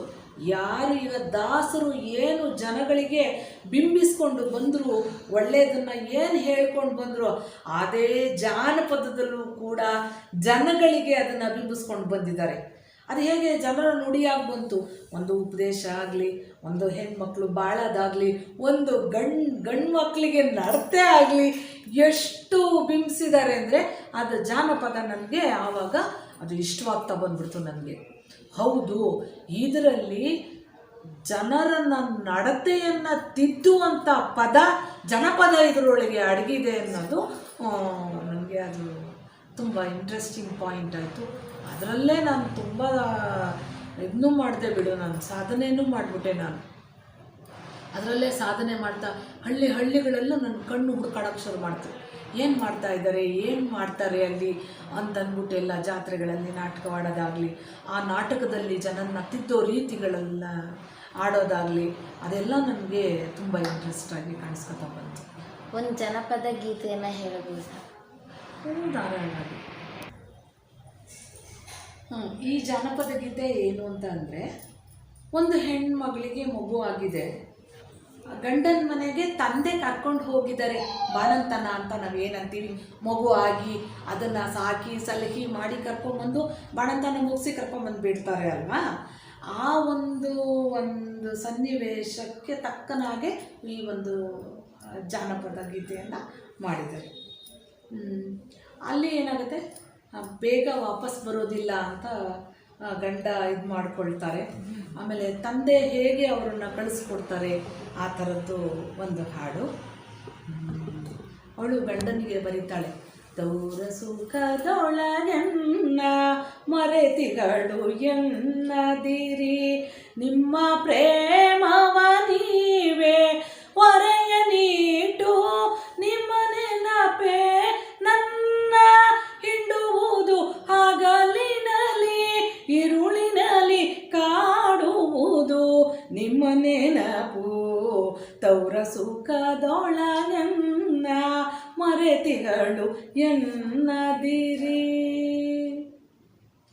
ಸೋಬಲಕ್ಕಿಯ ನೀಟು ಹೂ ಮುಡಿಸಿ ಕಳುಹುವರು, ಕಂದನಿಗೆ ಹೊಸ ಜರಿಯ ಲಂಗ ಉಡಿಸಿ ತಂದೆಯವರೇ ಬಂದು ತಪ್ಪಾಯಿತೆನ್ನುವರು, ತಂದೆಯವರೇ ಬಂದು ತಪ್ಪಾಯಿತೆನ್ನುವರು, ಹೆಣ್ಣಗೆ ತವರನ್ನು ಜರಿಯಬೇಡಿ, ತೌರ ಸುಖದೊಳಗೆನ್ನ ಮರೆತಿಗಳು ಎನ್ನದಿರಿ. ಅವರು ಹೇಗೆ ಇದು ಮಾಡ್ತಾರೆ ಅಂದರೆ, ಒಂದು ಮಗು ಡೆಲಿವರಿ ಆಗಲಿ ಕರ್ಕೊಂಡು ಹೋಗಿರ್ತಾರೆ. ನೀನು ಇಷ್ಟು ದಿವಸ ಆದರೂ ಬರಲಿಲ್ಲ, ನೀನು ನನ್ನನ್ನು ಮರ್ತ್ಬಿಟ್ಟಿಯಲ್ಲ ಅಂದರೆ, ಇಲ್ಲ ನಾನು ಮರ್ತಿಲ್ಲ, ನನ್ನ ತಂದೆ ಕರ್ಕೊಂಬಂದು ಬಿಡಬೇಕು ನನ್ನನ್ನು, ನಾನು ಬಂದ್ಬಿಡ್ತೀನಿ, ನೀವು ಬೇಜಾರು ಮಾಡ್ಕೋಬೇಡಿ. ಅದನ್ನು ಇನ್ನೂ 4-5 ಸ್ಟ್ಯಾನ್ಸ ಇದೆ. ಅಂದರೆ ಹೇಗಿದೆ ಅಂದರೆ, ನೀನು ಅತ್ತೆ ಜೊತೆ ಈ ರೀತಿ ಇರಬೇಕು, ಮೈದ್ನನ ಜೊತೆ ನೀನು ಈ ರೀತಿ ಇರಬೇಕು, ನೀನು ಆ ಮನೆಗೆ ಹೊಂದ್ಕೊಂಡವಳಾಗಿ ಬಾಳ್ಬೇಕಮ್ಮ ಅನ್ನೋ ಪ್ರತಿಯೊಂದು ನುಡಿನೂ 6 ಸ್ಟ್ಯಾನ್ಸ ಇದೆ ಇದರೊಳಗೆ. ಅದಷ್ಟರಲ್ಲೂ ಕೂಡ ಹೆಣ್ಣು ತನ್ನ ಬಾಳನ್ನು ಹೇಗೆ ರೂಪಿಸ್ಕೋಬೇಕು ಅಂತ ಕೊಟ್ಟಿದ್ದಾರೆ. ಇರ್ಬೋದು ಏನೂ ಗೊತ್ತಿರೋಲ್ಲ, ಮದುವೆ ಮಾಡ್ಕೊಟ್ಬಿಡ್ತಾರೆ, ನಾವು ಬದುಕ್ತೀವಿ, ಹೋಗ್ತೀವಿ, ಇರ್ತೀವಿ. ನಮಗಿಂಥದ್ದೊಂದು ಹಾಡು ನಮ್ಗೆ ಎಷ್ಟು ತಿಳುವಳಿಕೆಯನ್ನು ಕೊಡುತ್ತೆ ಅಂತಂದರೆ, ಅಷ್ಟು ತಿಳುವಳಿಕೆ ತಾಳ್ಮೆಯನ್ನು ನಮಗೆ ಈ ಹಾಡು ಕೊಡುತ್ತೆ ಖಂಡಿತ. ನೀವು ಎಷ್ಟನೇ ವರ್ಷಕ್ಕೆ ಮದುವೆ ಆದ್ರಿ? 19 ವರ್ಷಕ್ಕೆ ಪುಟ ನನ್ನ ಮದುವೆ ಆಗಿದ್ದು. ನಿಮ್ಮ ಗಂಡನ ಹೆಸರೇ? ರಾಮ್. ನಿಮ್ಮ ಒಂದು ಸಾಧನೆಗೆ ನಿಮ್ಮ ಪತಿ ಹೇಗೆ ಸಹಕಾರ ಅಯ್ಯೋ ಎಷ್ಟು ಹೇಳಿದ್ರು ಸಾಲದು ಕೂಡ. ಅವರು ನಿಜವಾಗ್ಲೂ ರಮಣ ಅಂತಲೇ ಕರೆಯೋದು ನಮ್ಮ ಮನೆಯವ್ರನ್ನ ಎಲ್ಲರೂ. ಒಬ್ಬೊಬ್ಬರು ಒಂದೊಂದು ರೀತಿ ಅವ್ರನ್ನ ಕರೀತಾರೆ. ದೇವರು ಅಂತಾರೆ, ಅಂದರೆ ತುಂಬ ಸಾಫ್ಟ್ ನೇಚರು ನಮ್ಮ ಮನೆಯವ್ರದ್ದು. ತುಂಬ ರೇಗೋದಾಗಲಿ ಮಾಡೋದಾಗಲಿ ಅದೆಲ್ಲ. ನನ್ನ ಪ್ರತಿಯೊಂದು ಬೆಳವಣಿಗೆಗೂ ನಾನು ಕೊಬ್ಬರಿ ಕೆತ್ತಾ ಇದ್ದೆ, ತುಂಬ ಖುಷಿಯಿಂದ ನೋಡಿ ಚೆನ್ನಾಗಿದೆ ಕಣೆ, ಇದನ್ನು ಕೆತ್ತು, ಇದು ಈ ಥರ ಮಾಡು, ಅದು ಆ ಥರ ಮಾಡು ಅಂತಂದ್ಬಿಟ್ಟು ಸಪೋರ್ಟ್ ಮಾಡೋದು. ಆವಾಗ ನಾನು ಏನು ಮಾಡ್ತಾಯಿದ್ದೆ, ನಮ್ಮ ಬೆಳವಣಿಗೆ ಸಹಾಯಕ್ಕಾಗಿ ಮದುವೆ ಮನೆಗಳಿಗೆ ಕೊಬ್ಬರಿ ಕೆತ್ಕೊಡ್ತಾ ಇದ್ದೆ. ಒಂದು ಸೆಟ್ ಕೊಬ್ಬರಿ ಕೆತ್ಕೊಟ್ರೆ 125 ರೂಪಾಯಿ. ಆವಾಗ ನನ್ನ ಗಂಡ ಅದನ್ನು ಡಿಗ್ರೇಡ್ ಮಾಡ್ತಾ ಇರಲಿಲ್ಲ. ನಿನ್ನ ಕಲೆ ಅದು, ನೀನು ಮಾಡು ಅಂತ ಬಿಟ್ಟು. ಅದಾದಮೇಲೆ ಅವ್ರಿಗೆ ನನ್ನ ಹಾಡು ಸಂಗೀತ ಅವರಿಗೆ ಅರ್ಥ ಆಯಿತು. ಆಯಿತು, ನೀನು 4 ಜನಕ್ಕೆ ಸಂಗೀತ ಹೇಳ್ಕೊಡೋದಿದ್ರೆ ಹೇಳ್ಕೊಡು ಅಂತಂದರು. ಆಯಿತು, ಅದನ್ನು ನಾನು ಮಾಡ್ತಾ ಬಂದೆ. ಆಮೇಲಿಂದ ಈ ಜನಪರವಾಗಿ ಇವಳಿಗೆ ಇರೋದಿಷ್ಟ, ಅಂದರೆ ಜನರ ನಡುವೆ ಇರೋದಿಷ್ಟ. ಸ್ನೇಹಿತರನ್ನ ಗುಡ್ಡೆ ಹಾಕೋತಾಳೆ, ಏನೋ ಖುಷಿ ಪಡ್ತಾಳೆ, ಏನೋ ಮಾಡ್ತಾಳೆ, ಆಡ್ತಾಳೆ. ಅವಾಗೆಲ್ಲ ಅವ್ರಿಗೆ ತುಂಬ ಖುಷಿ ಆಯಿತು. ಕೋಲಾಟಕ್ಕೆಲ್ಲ ಟ್ರೂಪ್ ಮಾಡ್ಕೊಳ್ತಾ ಇದ್ದೆ. ದೇವಸ್ಥಾನಗಳಿಗೆ ಹೋಗೋದು, ಅಲ್ಲಿ ಆಡೋದು ಬರೋದು ಮಾಡ್ತಾಯಿದ್ದೆ. ಒಂದ್ಸತಿ ತಿರುಪತಿಗೆ ಹೀಗೆ ಅವಕಾಶ ಸಿಕ್ತು. ಆವಾಗ ಏನಾಯಿತು, ಗಂಡ ಹೆಂಡತಿ ಜೊತೆಯಲ್ಲಿ ಬಂದರೆ ಆ ಟೀಮ್ಗೆ ಒಂದು ಬೆಲೆ ಅಂದಾಗ, ನೀವು ಕಲೀರಿ ಕೋಲಾಟನ, ನಂಗೆ ತುಂಬ ಆಸೆ ಆಗತ್ತೆ, ಎಲ್ಲರೂ ಆಡೋಣ, ನಮ್ಮ ಫ್ರೆಂಡ್ಸು ಎಲ್ಲ ಅವ್ರವ್ರ ಯಜಮಾನ್ರನ್ನ ಕರ್ಕೊಂಡು ಬರ್ತಾಯಿದ್ದಾರೆ ಅಂತ. ಆ್ಯಕ್ಚುಲಿ ಹೇಳಬೇಕು ಅಂದರೆ ಅವ್ರಿಗೆ ತುಂಬ ಒಂಥರ ಸೈಲೆಂಟು, 4 ಜನದ ಜೊತೆ ತುಂಬ ಮಾತಾಡ್ದವ್ರದ್ದಲ್ಲ, 4 ಜನದ ಜೊತೆ ತುಂಬ ಬಳಸ್ಕೊಂಡು ತುಂಬ ಫ್ರೀಯಾಗಿ ಮೂವ್ ಮಾಡಿದವ್ರೇನಲ್ಲ ನಮ್ಮನೆಯವರು. ತುಂಬ ಸೈಲೆಂಟು, ಮಿತಭಾಷಿ ಅಂತ ಹೇಳೋಕ್ಕೆ ನಾನು ಇಷ್ಟಪಡ್ತೀನಿ. ಎಷ್ಟು ಮಾತು ಬೇಕು ಅಷ್ಟೇ ಆಡೋದು. ನಾನೇ ಈ ಥರ ಒಂದು ಖುಷಿಯಾಗಿ ಮಾತಾಡ್ಕೊಂಡಿದ್ದು ಅಂದರೆ ನಾನೇ. ಪಾಪ ಅವ್ರ ಮಾತು ಕಮ್ಮಿನೇ. ಹಾಗಾಗಿ ಅವರು ನನ್ನ ಪ್ರತಿಯೊಂದು ನಡವಳಿಕೆ, ಕಲೆ ಎಲ್ಲದಕ್ಕೂ ಪ್ರೋತ್ಸಾಹ ಕೊಟ್ಟಿದ್ದಾರೆ. ಅಂದರೆ ಅವರೇ ಇವತ್ತು ನಾನು ಇಷ್ಟು ಮುಂದೆ ಬರೋ ಕಾರಣವೂ ನನ್ನ ಗಂಡ, ನನ್ನ ಅತ್ತೆ ಮಾವ ಕೂಡ. ನಮ್ಮ ಅತ್ತೆ ಮಾವ ನನ್ನ ಹಾಡು ನಮ್ಮ ಮಾವಂಗೆ ತುಂಬ ಇಷ್ಟ ಆಗೋದು. ನಮ್ಮ ಮಾವ ಕರೆಯಲ್ಲಿ ಅವನೊಂದು ಹಾಡು ಹೇಳೋನು ಅನ್ನೋರು ಅಂಗಡಿಯಿಂದ ಸುಸ್ತಾಗಿ ಬಂದರೆ.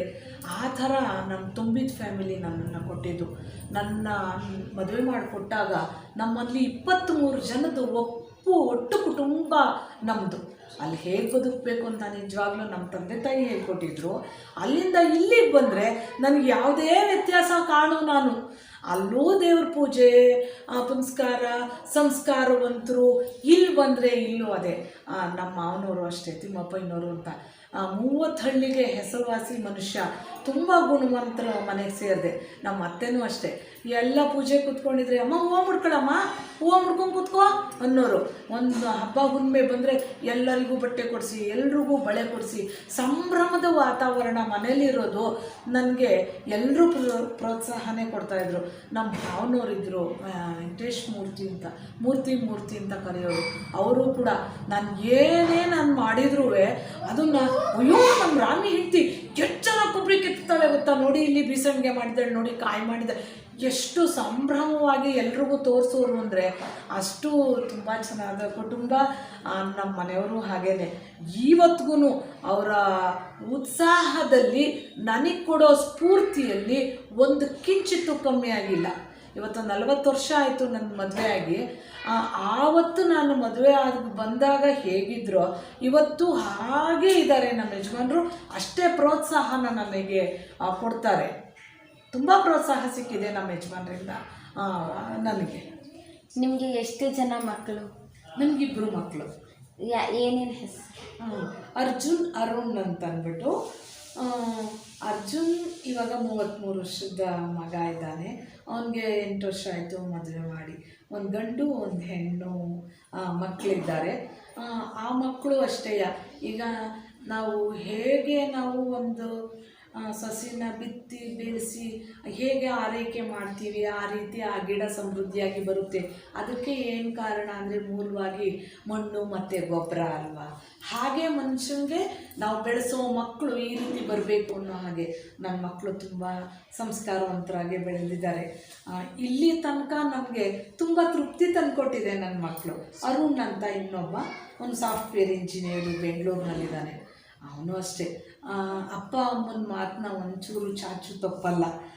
ಗದರೋದು ಅಂದರೆ ನಾನೇ ನನ್ನ ಮಕ್ಕಳಿಗೆ ಹೊಡೆಯೋದು ಅಂದರೆ ನಾನೇ ಮುಂಚೆ ಕಲಿಸೋದಕ್ಕಾಗಿ ಒಂದು ಸಂಸ್ಕಾರವನ್ನು ನಮ್ಮ ಮಕ್ಕಳಿಗೆ ಬಿಗಿಯಾಗಿ ನಿಲ್ಲಿಸೋದಕ್ಕೋಸ್ಕರವಾಗಿ ನಾನು ನನ್ನ ಮಕ್ಕಳನ್ನ ಆ ರೀತಿ ಬೆಳೆಸ್ತಾ ಇದ್ದೆ.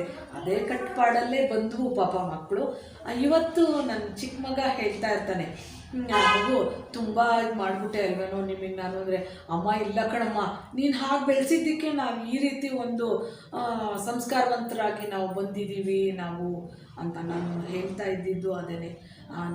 ಓದದೆ ಹೋದರೂ ಅಷ್ಟೇ ಹೋಗ್ಬೋದು, ನೀವು ಗುಣವಂತರಾಗಿ ಬದುಕಬೇಕು, ನಾವು ಸಂಸ್ಕಾರವಂತರನ್ನ ಸಮಾಜಕ್ಕೆ ನಾನು ಕೊಡಬೇಕು, ಹೀಗೆ ಹಠ ಮಾಡ್ತಾಯಿದ್ದೆ ನಾನು. ಏನಾರು ಅಲ್ಲದ್ದೇನಾದ್ರು ನಡವಳಿಕೆ ಮಾಡ್ಕೊಂಬಂದರೆ ಸರ್ಯಾಗಿ ಬೀಳುತ್ತೆ ಅನ್ನೋವೆ ಆ ಥರ. 2 ಮಕ್ಕಳು, ಇಬ್ಬರು ಗ್ರ್ಯಾಜುಯೇಷನ್ ಮುಗಿಸಿದ್ದಾರೆ. ಒಬ್ಬ ಮಗನ್ನ ನಮ್ಮ ಬಿಸ್ನೆಸ್ಗೆ ಕರ್ಕೊಂಡಿದ್ದೀನಿ ಜೊತೆಗೆ. ಇನ್ನೊಬ್ಬ ಬೆಂಗಳೂರಿನಲ್ಲಿದ್ದಾನೆ, ಸಾಫ್ಟ್ವೇರ್ ಇಂಜಿನಿಯರು. ನಿಮ್ಮ ಸೊಸೆಗಳ ಪರಿಚಯವನ್ನು ಮಾಡಿಕೊಡ್ಬೋದು ಸರ್? ಹಾಂ, ಖಂಡಿತ. ನನ್ನ ಸೊಸೆ ಸಿರಾದಿಂದ ಆಚೆ ಮುತ್ಕೂರು ಅಂತ ಆಂಧ್ರ. ನಮ್ಮ ಅತ್ತಿಗೆಯವರೆಲ್ಲ ಆಂಧ್ರದವರೇ. ಹಾಗಾಗಿ ಅಲ್ಲೇ ಇದೆ ಹುಡುಗಿ ಈ ಥರ ನೋಡಬೇಕು ಅಂತ ಹೋಗಿ ನೋಡಿದೆ. ಅಲ್ಲೂ ಒಂದು ಹೀಗೆ ವೆಂಕಟರಮಣ ಸ್ವಾಮಿ ದೇವಸ್ಥಾನ, ಹೆಣ್ಣು ತೋರಿಸಿರೋ ದೇವಸ್ಥಾನ ಕರ್ಕೊಂಡೋದ್ರು. ನನಗೂ ಸ್ವಲ್ಪ ಈ ದೈವದಲ್ಲಿ ನಂಬಿಕೆ ಜಾಸ್ತಿ. ಅದೇ ನಮಗೆ ನಿಜವಾಗ್ಲೂ ಸಪೋರ್ಟಿಂಗ್ ಪೋಲ್ ನಮಗದು ಮನುಷ್ಯನಿಗೆ. ಬೇರೆ ಎಲ್ಲ ಕಡೆ ನಾವು ಅತ್ಲಾಗಿತ್ಲಾಗ ಆಗೋಕ್ಕಿಂತ ಭಗವಂತ ಅನ್ನೋದೊಂದಿದೆ ನೋಡು, ಅದನ್ನು ನಮ್ಮನ್ನು ಎಂದೂ ಮುಳುಗಿಸಲ್ಲ, ತೇಲ್ಸುತ್ತೆ ಅನ್ನೋ ಭಾರ ನಂದು. ಅವತ್ತು ಹಾಗೆ ಮಾಡಿದೆ. ಹುಡುಗಿನ ನೋಡಿದೆ, ದೇವಸ್ಥಾನಕ್ಕೆ ಹೋಗಿ ನಮಸ್ಕಾರ ಹಾಕ್ಬಿಟ್ಟು, ನಮ್ಮ ಮನೆ ಬೆಳಗ್ತಾಳೆ ಇವಳು ಅನ್ನೋದಾದರೆ ನೀನು ಕಳಿಸ್ಕೊಡಪ್ಪ ಅಂತ ಮಾತಾಡ್ಕೊಂಡು ಬಂದೆ. ಹಾಗೆ ಮದುವೆನೂ ಆಯಿತು. ನಾಗಶ್ರೀ ಅಂತ ಅಂದ್ಬಿಟ್ಟು, ನನ್ನ ಮಗನ ಹೆಸರು ನಾಗಾರ್ಜುನ್ ಅಂತ. ಅವಳು ನಾಗಶ್ರೀ ಅಂತ ಅವಳ ಹೆಸರು ಆದ್ದರಿಂದ ನನಗೊಂದೊಂದು ಅವಳನ್ನ ನಾನು ನನ್ನ ಸೊಸೆಯಾಗಿ ನಾನು ಕರ್ಕೊಂಡು ಬಂದೆ. ತುಂಬ ಅವಳು ಅಷ್ಟೇ ಸಾಫ್ಟ್ ನೇಚರಿನ ಹುಡುಗಿ. ಪ್ರತಿಯೊಂದೂ ಕಣ್ಸನ್ನಲ್ಲೇ ಅರ್ಥ ಮಾಡ್ಕೊಳ್ಳುವಂಥ ಜಾಣ್ಮೆ ಇರುವಂಥ ಮಗು ಅದು. ನಮ್ಮ ಮನೆಗೆ ಬಂದು ನಮ್ಮನೆ ವಾತಾವರಣ ಏನು ಎತ್ತ, ಇನ್ನೂ ಒಂದು, ನಾನು ನಮ್ಮ ಮನೇಲಿ ನಡೆಯೋ ನಡವಳಿಕೆಗಳನ್ನು ಏನು ಮುಚ್ಚಿಡಲಿಲ್ಲ. ನಾನು ಮಗು ನಮ್ಮ ಮನೆ ಸ್ಥಿತಿ ಹೀಗಿದೆ, ಈ ಥರ ಇದೆ, ನಾವು ಹೀಗೆ ನಡ್ಕೋಬೇಕು, ನಾವು ಈ ಥರ ಮಾಡಿದ್ರೆ ನಾವು ಚೆನ್ನಾಗಿ ನಾವು ಬಿಸ್ನೆಸ್ನಲ್ಲಿ ನಾವು ಸರಿ ಹೋಗ್ಬೋದಮ್ಮ ಅಂತ ಅಂದಾಗ ಪ್ರತಿಯೊಂದನ್ನು ಅರ್ಥ ಮಾಡಿಕೊಂಡು ಒಂಚೂರು ದಾಮ್ದು ಮಾಡ್ತಾ ಇರಲಿಲ್ಲ. ನನ್ನ ಅಭ್ಯಾಸ ಏನು ಅಂದರೆ, ನಿಜವಾಗ್ಲೂ ಹೇಳಬೇಕು ಅಂದರೆ, ಈಗೊಂದು ಅಡುಗೆ ಮಾಡ್ತೀವಿ, ಅದರಲ್ಲಿ ನಾವು ಚೆಲ್ಲಬಾರ್ದು ಏನನ್ನು ಅನ್ನೋದು ನನ್ನ ಒಂದು ಅಭ್ಯಾಸ. ಅದು ಅಪ್ಪನ ಮನೆಯಿಂದನೂ ಬಂದಿದ್ದೇ ಅಭ್ಯಾಸ. ನಾಲ್ಕುಗಳನ್ನೂ ನಾನು ಆಚೆಗೆ ಹಾಕ್ದೋಳಲ್ಲ ಅನ್ನೋ ಮಟ್ಟ ನಮ್ಮದು. ಅದನ್ನು ತುಂಬ ಕಟ್ನಿಟ್ಟಾಗಿ ಪಾಲಿಸಿರೋದು ನನ್ನ ಸೊಸೆ. ನನಗದು ತುಂಬ ತೃಪ್ತಿಯನ್ನು ತರುತ್ತೆ. ಎಷ್ಟು ಇಷ್ಟನ್ನು ಮಿಕ್ರೂ ಪುಟ್ಟ ಬಟ್ಲಿಗೆ ಹಾಕಿ ತೆಗೆದಿಟ್ಟಿರುತ್ತೆ ಪಾಪ. ಅದು ಅಮ್ಮ ಹಾಗೆ ವೇಸ್ಟ್ ಮಾಡಬಾರ್ದು, ಯಾರು ಬಂದವ್ರಿಗೆ ಹಾಕಲಿ, ಒಂದು ಹಸುಗೆ ಹಾಕಲಿ, ಒಂದು ಹಕ್ಕಿಗೆ ಹಾಕಲಿ, ಏನೂ ಸಿಕ್ಕಲಿಲ್ವಾ ಬೀದಿ ಮೇಲೆ ಚೆಲ್ಲಕ್ಕೆ ಮಾತ್ರ ನಾವು ಬಿಡಲ್ಲ. ಅದನ್ನು ಆ ಸಂಸ್ಕಾರವನ್ನು ಅವಳು ನಡೆಸ್ಕೊಂಡು ತೊಗೊಂಡು ಬಂದಳು. ಅದರಲ್ಲಿ ಗರ್ವ, ಅಯ್ಯೋ ಬಿಡು ಬೇಕಾದಷ್ಟಿದೆ, ಚೆಲ್ಲಿರಾಯ್ತು ತಾಡಕ್ಕೆ ಕಲ್ ಮೇಲೆ ಹಿಂಗೆ ಕೊಡು ಬಿಡೋ ಯಾವುದೇ ಹವ್ಯಾಸ ನಮ್ಮ ಮನೇಲಿಲ್ಲ. ಆ ನಡವಳಿಕೆಗೆ ತಕ್ಕನಾಗಿ ಆ ಮಗು ಇರ್ತಾಳೆ. ಬರ್ತೀನಿ, ಬಂದರೆ ಏನಾದ್ರು ಮನೆ ಸ್ವಲ್ಪ ಹತ್ಲಾಗಿತ್ಲಾಗ ಈಗ ಏನಾದ್ರು ಆದರೂ ಕೂಡ, ಏನಮ್ಮ ಇದು ಹೀಗೆ ಮಾಡ್ಕೊಂಡಿದೆಯಲ್ಲಮ್ಮ ಅಂದರೆ, ಅತ್ತೆ ಆಯಿತು ಕಣತ್ತೆ, ಸರಿ ಮಾಡ್ಕೊಳ್ಳೋಣ. ನಿಜವಾಗ್ಲೂ ನನಗೀಗ ಸಮಾಜದಲ್ಲಿ 9ನೇ ವರ್ಷ ಕಂಪ್ಲೀಟ್ ಆಗುತ್ತೆ ಈ ಅಕ್ಟೋಬರ್ಗೆ ಅವಳು ಮದುವೆ ಆಗಿ. ಒಂದು ದಿವಸನೂ ನಮ್ಮಿಬ್ಬರಿಗೆ ಮನಸ್ತಾಪ ಅಂತಲೇ ಇಲ್ಲ. ನನಗೆ ಹೆಣ್ಮಕ್ಳಿಲ್ಲ, ಹರಿಯಾಸೆ ನನಗೆ ಹೆಣ್ಮಕ್ಳು ಅಂತಂದರೆ. ಹಾಗೆ ನಾನೇನು ಮಾಡಿದೆ, ಅವಳನ್ನು ಅಷ್ಟೇ ಪ್ರೀತಿಯಾಗಿ ಕಂಡೆ. ಅವಳು ಕೂಡ ನನ್ನನ್ನು ಅತ್ತೆ ಅಂತ, ಅಮ್ಮ ಅಂತ ಪ್ರೀತಿ ಮಾಡಿಬಿಡ್ತು ಆ ಹುಡುಗಿನ ಕೂಡ. ಇವತ್ತಿಗೂ ನನಗೇನಾರ ಕಾಲು ನೋವು ಅಂತಂದರೆ ಏನೋ ಒಂದು ವಿಕ್ಸ್ ಬಟ್ಲಿ ಇಟ್ಕೊಂಡು ಒಡೆ ಬಂದುಬಿಡುತ್ತೆ. ಇವತ್ತು ಕಾಲೇ ಮುಟ್ಟದೇ ಇರೋ ಹೆಣ್ಮಕ್ಳ ಕಾಲದಲ್ಲಿ ನನ್ನ ಕಾಲಿಗೆ ತಿಕ್ತಾಳೆ ಅಂದರೆ ಸುಳ್ಳಿನ ಮಾತಲ್ಲ, ಕಾಲು ತಿಕ್ಕತ್ತೆ. ನನಗೇನಾರು ಹಣೆಗೆ ತಲೆನೋವು ಬಂದರೆ ತಲೆ ಇದು ಮಾಡಿಕೊಡ್ತಾಳೆ. ನಾನೇನಾದ್ರು ಈಗ ಅಡುಗೆ ಮಾಡ್ತಾಯಿದ್ದೀನಿ, ಏನೋ ಮಾಡ್ತಾಯಿದ್ದೀನಿ, ಅವ್ರಿಗೆಲ್ಲ ಬಡಿಸ್ಬಿಟ್ಟು ಎಲ್ಲರಿಗೂ ಕಂಪ್ಲೀಟ್ ಆಗೋಯ್ತು, ನನಗೆ ಬೇಡ ಕಣೆ ನಗಶ್ರೀ ಅಂತ ಬಂದರೆ ಸುಮ್ಮನೆ ಬಂದು ಕೂತಿರ್ತೀನಿ. ನನಗೆ ಗೊತ್ತೇ ಇರೋದಿಲ್ಲ, ಎಷ್ಟು ನೀಟಾಗಿ ಬಿಸಿ ಬಿಸಿಯಾಗಿ ರೊಟ್ಟಿ ಮಾಡ್ಕೊಂಬಂದ್ಬಿಟ್ಟು ತಟ್ಟೆಗೆ ಹಾಕೊಂಡ್ರೆ ಆಗಲೇ ಗೊತ್ತು ನನಗೆ ಅವಳು ರೊಟ್ಟಿ ಮಾಡ್ತಾ ಇದ್ದಾಳೆ ಅವಳು ಅಂತ ತಾಯಿಯಾಗಿ ನನ್ನ ಕರ್ತವ್ಯನ ನಾನು ಹೇಗೆ ಮಾಡ್ತೀನಿ ಅಂತ ಅಂತೀನೋ, ಸೊಸೆಯಾಗಿ ಅವಳು ಹಾಗೆ ಮಾಡ್ತಾಳೆ. ಇವತ್ತು ಇದು ಎಕ್ಸಾಗ್ರೇಷನ್ ಅಂತೂ ಖಂಡಿತ ಅಲ್ಲ. ಇವತ್ತಾಗಲೇ ಚನ್ನರಾಯಪಟ್ಟಣದಲ್ಲಿ ಎಷ್ಟೋ ಜನಗಳಿಗೆ ಪರಿಚಯ ನಮ್ಮ ಕೋಟೆಲಂದ್ರೂ ನನ್ನ ಸೊಸೆ ಅಂದರೆ ಪ್ರಾಣ. ನಾನು ಯಾರ ಕೈಲಾರು ನನ್ನ ಮಾತಾಡಿ ಕೇಳಿದ್ರೆ ನಾನು ಹೇಳೋದು ನನಗಿಂತ ಒಳ್ಳೆಯದು ನನ್ನ ಸೊಸೆ ಅಂತೀನಿ ನಾನು. ಇಲ್ಲ, ಅದು ಅಕ್ಷರಶಃ ನಿಜ. ನನಗಿಂತ ಒಳ್ಳೆ ಮಗು ಅದು. ಅವಳ ಥಾಟು ತುಂಬ ಒಳ್ಳೆಯದಾಗೇ ಇರುತ್ತೆ. ಯಾವುದೋ ಕೆಟ್ಟ ಆಲೋಚನೆಗಳು ಅವಳ ತಲೆಗೆ ಬರೋದಿಲ್ಲ. ಅದೇ ಮುಗ್ಧತನವೋ ಇಲ್ಲ ಅವಳ ಇರೋದೇ ಹಾಗೋ ನನಗಂತೂ ಗೊತ್ತಿಲ್ಲ. ಒಂದು ದಿವಸನೂ ಜಗಳಾಡಿಲ್ಲ ನಾವುಗಳಂತೂ. ತುಂಬ ಖುಷಿಯಾಗುತ್ತೆ ಅದನ್ನು ಹೇಳ್ಕೊಳ್ಳೋಕ್ಕೆ.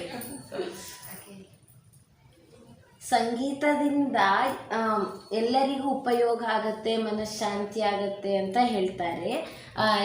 ನಿಜಾನ ಅದು? ಸಂಗೀತದಿಂದ ಎಲ್ಲವೂ ಸಾಧ್ಯನಾ? ಏನೇನಾಗುತ್ತೆ? ಖಂಡಿತ ಸಾಧ್ಯ ಇದೆ. ಏನೋ ಈಗ ಸಂಸಾರ ಅಂತ ಅಂದಮೇಲೆ ಕಷ್ಟ ಸುಖ ಏಳು ಬೀಳು ಇದ್ದದ್ದೇ ಅಲ್ಲ. ನಮಗೆ ಏನಾದ್ರು ಒಂದು ಮರೆಯೋಕ್ಕೆ ಒಂದು ದಾರಿ ಬೇಕು. ದಾರಿ ಬೇಕು ಅಂದ್ಬಿಟ್ಟು ಹೋಗಿ ಬೀದಿಲಿ ಕುತ್ಕೊಂಡು ಮಾತಾಡಿದ್ರೆ ಏನು ಪ್ರಯೋಜನ ಆಗಲ್ಲ. ನಾವು ಅಲ್ಲಿ ಹರಟೆ ಹೊಡಿತಾ ಹಿಂಗೆ ಅಂದ್ಬಿಟ್ಟು ನಮ್ಮ ಗಂಡಾಗ ಅದನ್ನು ಹಚ್ಚನ್ನು ಹೋಗುತ್ತೆ. ಅಯ್ಯೋ ಹೀಗಾಗೋಗಿದೆ ಅಂತಂದ್ರೂ ಹೋಗುತ್ತೆ. ಅದೇ ನಾವು ದೇವ್ರ ನಾಮ ಕಲ್ತ್ಕೊಂಡು ದೇವರೊಳಗೆ ಹಾಡಿದಾಗ ಎಷ್ಟು ನೀತಿಗಳು ಅದರಲ್ಲಿ ತುಂಬಿರುತ್ತೆ. ಆವಾಗ ಅದರೊಳಗೆ ನಾವು ಇಳಿತೀವಿ. ಆಮೇಲೆ ಅದರ ಅರ್ಥನ ಹುಡ್ಕೋಕ್ಕೆ ಪ್ರಯತ್ನ ಪಡ್ತೀವಿ. ಆ ಥರ ನಮಗೆ ಬಂದಾಗ ನಾವು ಸರ್ವತ್ರನೂ ಮರೆಯುವಂಥದ್ದೊಂದು ಇನ್ವಾಲ್ವ್ಮೆಂಟ್ ಆ ಹಾಡನೊಳಗೆ ನಾವು ಇಳಿತಾ ಹೋಗ್ತೀವಿ. ಆ ದೇವರಿಗೆ ನಾವು ನಮ್ಮ ಕಷ್ಟಗಳನ್ನು ಹೇಳ್ಕೊಂಡು, ಯಾಕೆ ಪುಟ್ಟದು ಕರುಣೆಯನ್ನೋಳು ಸಾಕಲಾರೆಯ ನಿನ್ನ ಶರಣನ ನೂಕಿ ಬಿಟ್ಟರೆ ನಿನಗೆ ಲೋಕದಿ ಖ್ಯಾತಿ ಬಪ್ಪುವುದೇ. ಜಗನ್ನಾಥದಾಸರು ಹಾಡಿರುವಂಥದ್ದೊಂದು ಪದ್ಯದಲ್ಲಿ ಇದು ಬರುತ್ತೆ. ಆಮೇಲೆ ಇನ್ನೊಂದು ನುಡಿಯಲ್ಲಿ ಬರುತ್ತೆ, ಮದವು ಮತ್ಸರಲೋಭ ಮೋಹವು ಒದಗಬಾರದು ಎನ್ನ ಮನದಲ್ಲಿ ಪದುಮನಾಭನೆ ಜ್ಞಾನ ಭಕ್ತಿ ವಿರಕ್ತಿ ನೀನಿತ್ತು ಹೃದಯ ಮಧ್ಯದಿ ನೀನೆ ನಿಂತು ಘನ್ನ ಕಾರ್ಯವ ಮಾಡಿಸು ಧನ್ಯನೆಂದೆನಿಸೆನ್ನ ಲೋಕದಿ ಶೇಷಗಿರಿವಾಸ. ಹೇಗೆ ಬಂತು ನೋಡು ಈ ಹಾಡಿನಲ್ಲಿ. ಅದು ದೇವ್ರ ನಾಮ ಇರ್ಬೋದು, ಒಂದು ಕೀರ್ತನೆ ಇರ್ಬೋದು. ಅದರೊಳಗೆ ಆಳವಾದ ಜ್ಞಾನ ಭಕ್ತಿಯ ಭಂಡಾರ ತುಂಬಿಕೊಂಡಿದೆ ಅದರೊಳಗೆ. ಅದನ್ನು ನಾವು ಅದನ್ನ ಅರಿತು ಹಾಡಬೇಕು, ಮನವರಿತು ಹಾಡಬೇಕು. ನಿಜವಾಗ್ಲೂ ಇಲ್ಲಮ್ಮ, ಅದು ತುಂಬ ನಮ್ಮ ಮನಸ್ಸನ್ನು ಪ್ರಫುಲ್ಲವಾಗಿ ಮಾಡುತ್ತೆ. ಹಿಂದೂ ಧರ್ಮದ ಬಗ್ಗೆ ನಿಮ್ಮ ಅನಿಸಿಕೆ? ಅಯ್ಯೋ, ಇದು ಹೆಮ್ಮೆಯ ವಿಚಾರ. ನಮ್ಮ ಹಿಂದೂ ಧರ್ಮ ಅಂತ ಹೋಗ್ಬಿಟ್ರೆ ನಾನು ಒಂಚೂರು ಹಿಂದಕ್ಕೆ ಹೋಗಬೇಕು ಅಂತಂದರೆ ನಮ್ಮ ತಾಯಿ RSS ಬೇಸ್. ನಮ್ಮ ತಾಯಿ ಹಿಂದುತ್ವ ಅಂದರೆ ಅವರಿಗೆ ಜನಜನಿತವಾಗಿತ್ತು. ನಮ್ಮ ಹಾಗೆ ನಮ್ಮೊಳಗೂ ತುಂಬ್ತಾ ಬಂದರು.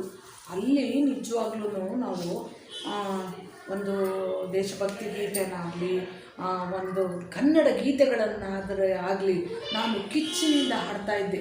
ಅವಾಗಲಿಂದನೇ ನನಗೆ ದೇಶಭಕ್ತಿ ಗೀತೆ ಅಂತಂದರೆ ನನಗೆ ತುಂಬ ಇಷ್ಟ. ದೇಶ ಅಂದ್ರೂ ತುಂಬ ಇಷ್ಟ ನನಗೆ. ಇದು ನಾನು ಮಾಡಿರೋ ಒಂದು ತಪ್ಪು ಇವತ್ತು ನನ್ನ ಮನಸ್ಸಿನಲ್ಲಿ ನಾನು ಹೇಳ್ಕೊಳ್ತಾ ಇದ್ದೀನಿ. ನಾನು ಎಷ್ಟು ಅಂತಂದರೆ ಒಂದು ಮೆಚುರಿಟಿಗೆ ಬಂದ್ವಿ. ಒಂದು 9th ಸ್ಟ್ಯಾಂಡರ್ಡ್ ಆಯಿತು, 10th ಆಯಿತು, ನನಗೆ ಮದುವೆ ಮಾಡ್ತಾರೆ, ನನಗೆ ಮಕ್ಕಳಾಗುತ್ತೆ. ದೇಶಭಕ್ತಿ ನನ್ನೊಳಗೆ ತುಂಬಿತ್ತು. ಆವಾಗ ನಾನು ಒಂದು ದೇಶಕ್ಕಾಗಿ ನನ್ನ ಮಗುನೊಂದನ್ನು ಕೊಡಬೇಕು ಅನ್ನೋದು ನನಗೆ ಆವಾಗಲಿಂದಲೂ ಬಿಂಬಿತವಾಗೇ ಬಂದಿತ್ತು. ಆಮೇಲೆ ಏನಾಯಿತು, ನನಗೆ ಮಕ್ಕಳಾಯಿತು, 2 ಮಗು ಆಯಿತು. ನಾನು ಒಂದು ದೇಶಕ್ಕೆ ಬಿಡಬೇಕು ಅಂತ ನನಗೆ ಅರಿವು ಯಾವಾಗಿತ್ತು? ನನಗೆ ಮದುವೆ ಆಗೋಕ್ಕೆ ಮುಂಚೆ ಇತ್ತು. ಮದುವೆ ಆದೆ, ಮಕ್ಕಳಾಯಿತು, ನಾನು ಸಾಂಸಾರಿಕ ಜಂಜಾಟದಲ್ಲಿ ಬಿದ್ದುಬಿಟ್ಟೆ. ನನಗೆ ನನ್ನ ಜೀವನನ ಸ್ಟ್ಯಾಂಡ್ ಮಾಡ್ಕೋಬೇಕು ಅನ್ನೋದೇ ಜಾಸ್ತಿ ಆಯಿತು. ಅಂದರೆ ನಾನು ಬದುಕಬೇಕು, ಚೆನ್ನಾಗಿ ಬದುಕಬೇಕು, ನಾನು ದುಡಿಬೇಕು, ನಾನು ಮಾಡಬೇಕು ಅನ್ನೋ ಹುಮ್ಮು ಹನ್ನಾರದೊಳಗೆ ನಾನು ನನ್ನ ದೇಶಕ್ಕಾಗಿ ನಾನು ಏನಾದ್ರು ಮಾಡಬೇಕು ಅನ್ನೋದು ನಾನು ನಿಜವಾಗ್ಲೂ ಮರ್ತೆ ಗೊತ್ತಾ. ಇವತ್ತು ನಾನು ಅನ್ಕೋತೀನಿ ನನ್ನ ಮಗನ ಒಂದನ್ನು ನಾನು ಮಿಲ್ಟ್ರಿ ಕಳಿಸ್ಬೋದಾಗಿತ್ತು. ಯಾಕೆ ಅವತ್ತು ಏನು ಮಾಡಿದೆ ಅಂತ ನನಗೇ ಗೊತ್ತಾಗಲಿಲ್ಲ ಕಣೆ ಪುಟಿ.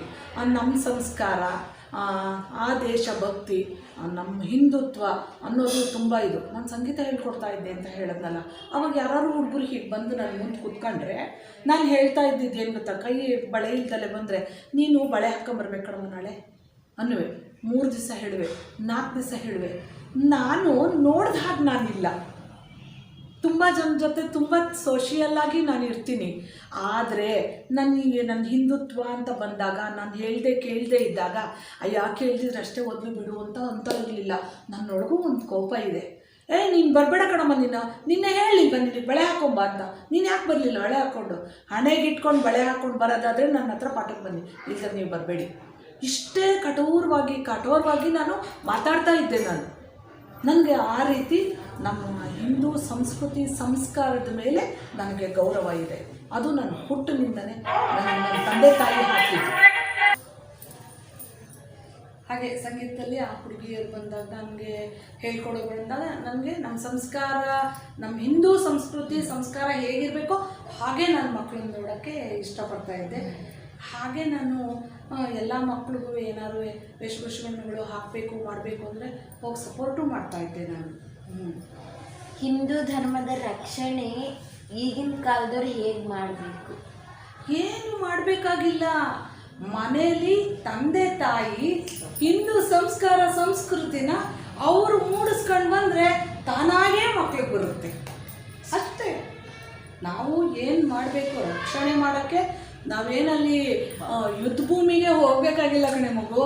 ಮನೇಲಿ ನಾವು ಮಕ್ಕಳನ್ನ, ನೀನೇ ಆದರೂ ಅಷ್ಟೇ ನಾಳೆ ಬೆಳೆಸೋವಾಗ ನಿನ್ನ ಮಕ್ಕಳನ್ನ ಸಂಸ್ಕಾರವಂತರಾಗಿ ಬೆಳಿಬೇಕು ಅಂತ ಅಂದ್ಕೊಂಡು ಮನೆಯಲ್ಲಿ ನಾವು ಆ ರೀತಿ ನಡವಳಿಕೆಯನ್ನು ತಗೊಂಡು ಬಂದರೆ ನಮ್ಮ ಮಕ್ಕಳು ಒಳ್ಳೆ ಸತ್ಪ್ರಜೆಯಾಗಿ ಬರ್ತಾರೆ. ಮತ್ತು ನಿಮಗೆ ಯಾವ್ಯಾವ ಪ್ರಶಸ್ತಿಗಳು ಬಂದಿದೆ? ಸುಮಾರು ಪ್ರೈಸ್ಗಳಂತೂ ಸಾಕಷ್ಟು ಬಂದಿದೆ. ಕೋಲಾಟಗಳಲ್ಲಿ ಮೈಸೂರಲ್ಲಿ ಒಂದು ಕಾಂಪಿಟೇಷನ್ಗೆ ಹೋಗಿದ್ವಿ ಅರಮನೆಯಲ್ಲಿ, ಅಲ್ಲೂ ಫಸ್ಟ್ ಪ್ರೈಸ್ ಬಂತು. ಹೊಳೆನರಸೀಪುರದಲ್ಲಿ ಈ ಜಾನಪದಕ್ಕೆ ಸಂಬಂಧಪಟ್ಟ ಹಾಗೆ ಹೋಗಿದ್ವಿ. ಅದು ಗೌರ್ಮೆಂಟ್ ಅಳವಡಿಸಿರುವಂಥ ಕಾಂಪಿಟೇಷನ್ ಕೂಡ ಆಗಿತ್ತು. ಒಂದು 80 ಟೀಮ್ ಏನೋ ಬಂದಿತ್ತು. ಅಲ್ಲೂ ಅಷ್ಟೇ ಫಸ್ಟ್ ಪ್ರೈಸೇ. ನಾವು ಎಲ್ಲೇ ಹೋದರೂ ಫಸ್ಟ್ ಪ್ರೈಸ್ ಗಿಟ್ಟಿಸ್ಕೋಬೇಕು ಅನ್ನೋದೇ ನನ್ನದೊಂದು